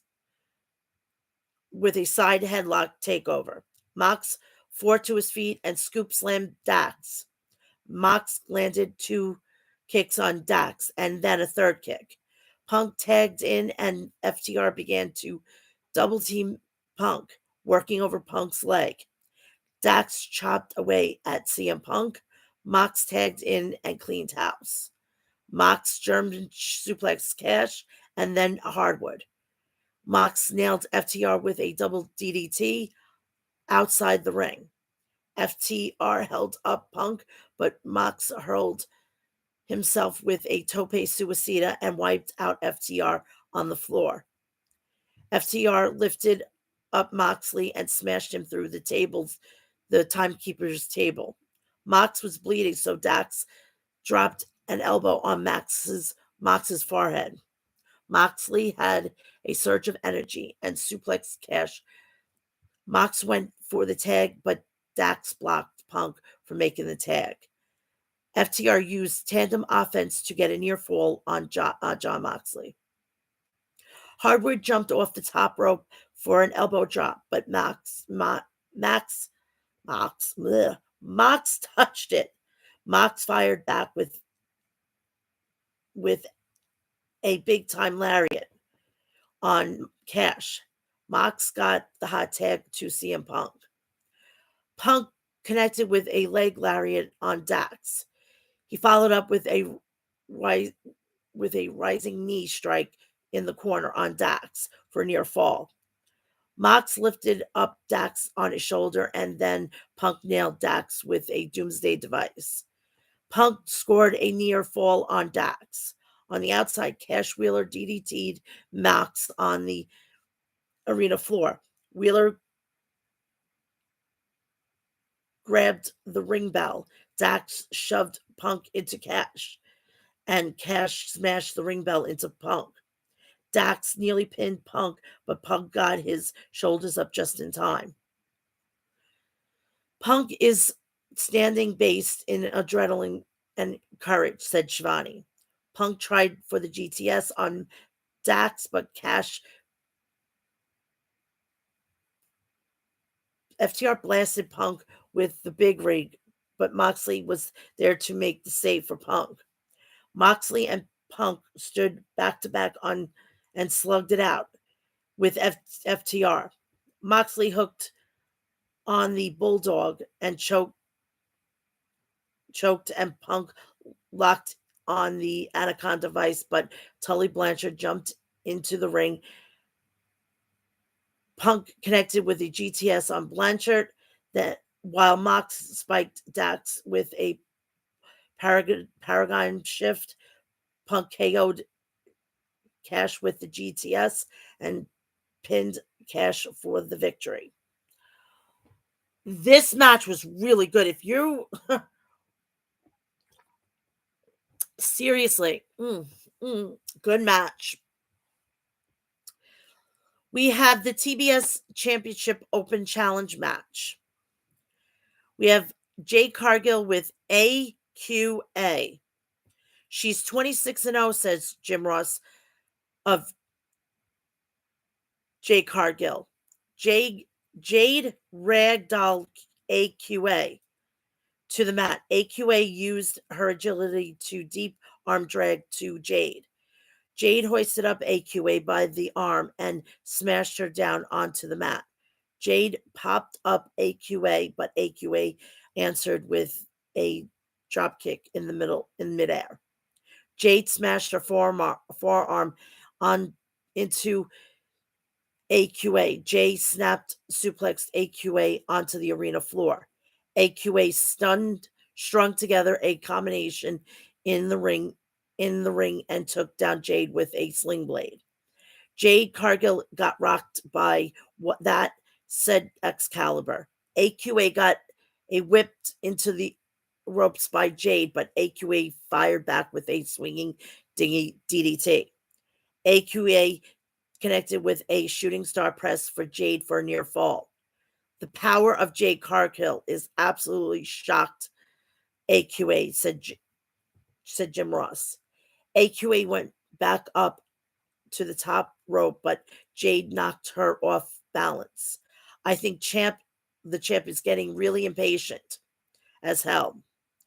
Jade caught AQA and pancaked her with the with the jaded finisher, scoring the pin. Jade Cargill retains, and she still has a perfect record.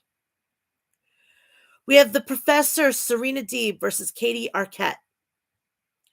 Deeb hit with an uppercut on Katie, and in the corner, Deeb used a swinging neck breaker and then wrenched back on Katie. Katie was forced to tap out. We go to the main event. Now, before I get into this main event, I am wondering who's going to be in this Owen Hart Cup for the men's and the women's. But I'm telling you, it's either her or I would like to actually see Anna Jay. Because she was supposed to get a title match with Hikaru Shida, I think, or it was Britt Baker. I'm not sure. But she was supposed to get a title match. She never did. So she needs to get paid back. Because when she hurt herself, she got hurt when she had her accident. Main event: Hangman Adam Page versus Lance Archer in a Texas death match.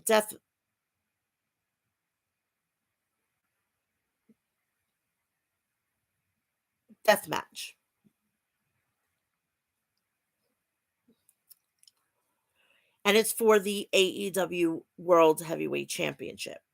The only way to win by knockout or submission.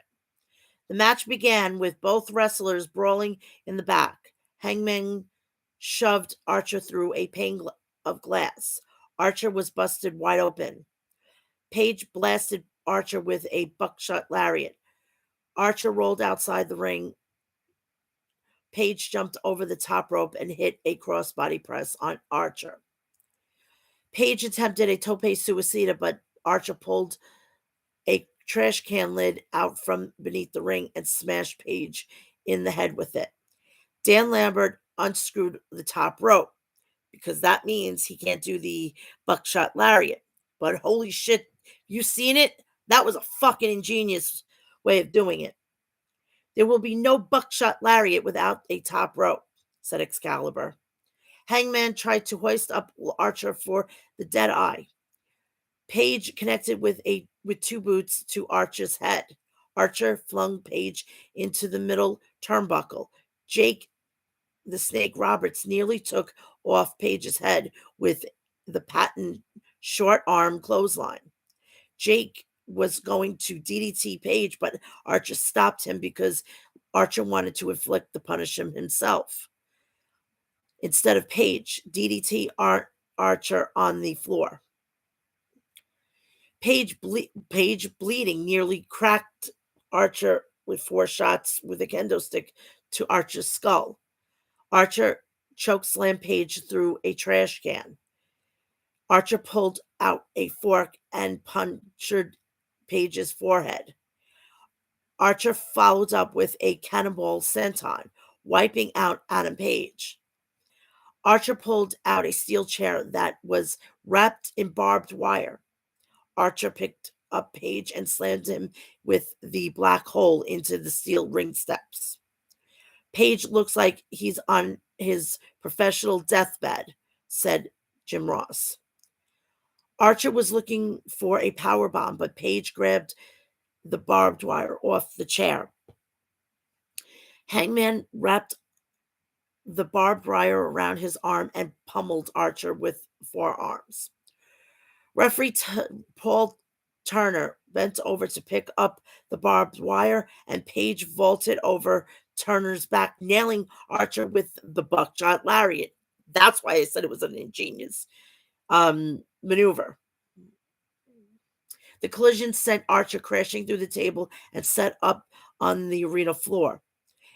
Archer could not answer the ref's 10 count, so Page retained the championship gold. That was a win for the fighting what a win for the fighting champion, Hangman Adam Page, and still AEW World Champion, said Excalibur. Adam Cole walked out to the ring after the match. Cole grabbed the belt from the ref and placed it on Page. The number one ranked Adam Cole making his intentions clear, said Excalibur. Don't miss tonight. The Young Bucks versus Roppongi Vice. Hook versus QT Marshall. Oh, QT Marshall's student, sorry. AEW World Tag Team Championship match. Champs Jungle Boy and Luchasaurus versus the Gun Club. I don't know if you've noticed, but Marcus Stunt's not coming back. They need the money to go after bigger people. So this was just them to get their footing and whatnot. I don't think what is it? Bad Boy Joey Janela is going to be coming back. I don't think Sunny Kiss may be staying because she is with the LGBTQ, and I'm saying she, he. I'm looking at her. I'm looking at her. I'm looking at him, thinking it's a her. I'm sorry. There's a lot of people that are not coming back. A lot of people from the Wingmen, JD Drake, Ryan Nemeth, all of them. Those are the people who are going to get whittled. You're going to see. You're gonna wonder where the people are that are not on Dark. Dark is now going to be treated like NXT. Basically, you're going to play NXT down there in those two places, and then you're going to be placed on whatever show that you could start your own. They could start your a feud to see how you would go. Note, I don't know if you guys follow MLW, which I do. I am so freaking thrilled that Killer Cross is coming back to MLW, and I can't be happier. And again, please do me a favor, go check out Outbreak Wrestling. Please do me that favor. This was a very, very nerve-wracking show for me. I didn't know what I was doing. Now I do, and this time next week, the sun is going to be out of here because either I'm going to move somewhere else in my room or I'm going to have to close that. Just have a great weekend, and please do me the favor for me. You have your grandparents, your mother or father, whatever, who's ever elder in your family. Please do me a great big favor and please call them this weekend. Yes. And I keep saying her and I apologize. And please do me that favor because I have a loved one that's in the hospital, and I'm praying to God this year is going to be a year of celebration. We're gonna have celebratory milestones. My grandmother is going to be 80. My uncle Dougie is going to be 60. And this very one is going to be 40. So we've got a lot to celebrate this year. And I want my grandmother to be here. It would be bittersweet to not have her see her first grandchild turn 40. Because at this age, when she was this age, I was a little baby. So I could be a grandmother at this age. I know. Kill me now. So have a great weekend. And please like and share this. And please give me a thumbs up because it's great for the algorithms. I got to get used to this. And, come and tweet me. Check me out on Twitter at Mel'S Mat Chat. You can check it also on Instagram. And you can find me on Facebook if you do Facebook. I have Snapchat. I have TikTok. I have all of those. Just put Melissa A. Klein, and you'll be great. All right. I want to have a great weekend. See you next week at 2 p.m. for episode 229. And remember, life is short. I'll see you Friday. Bye-bye.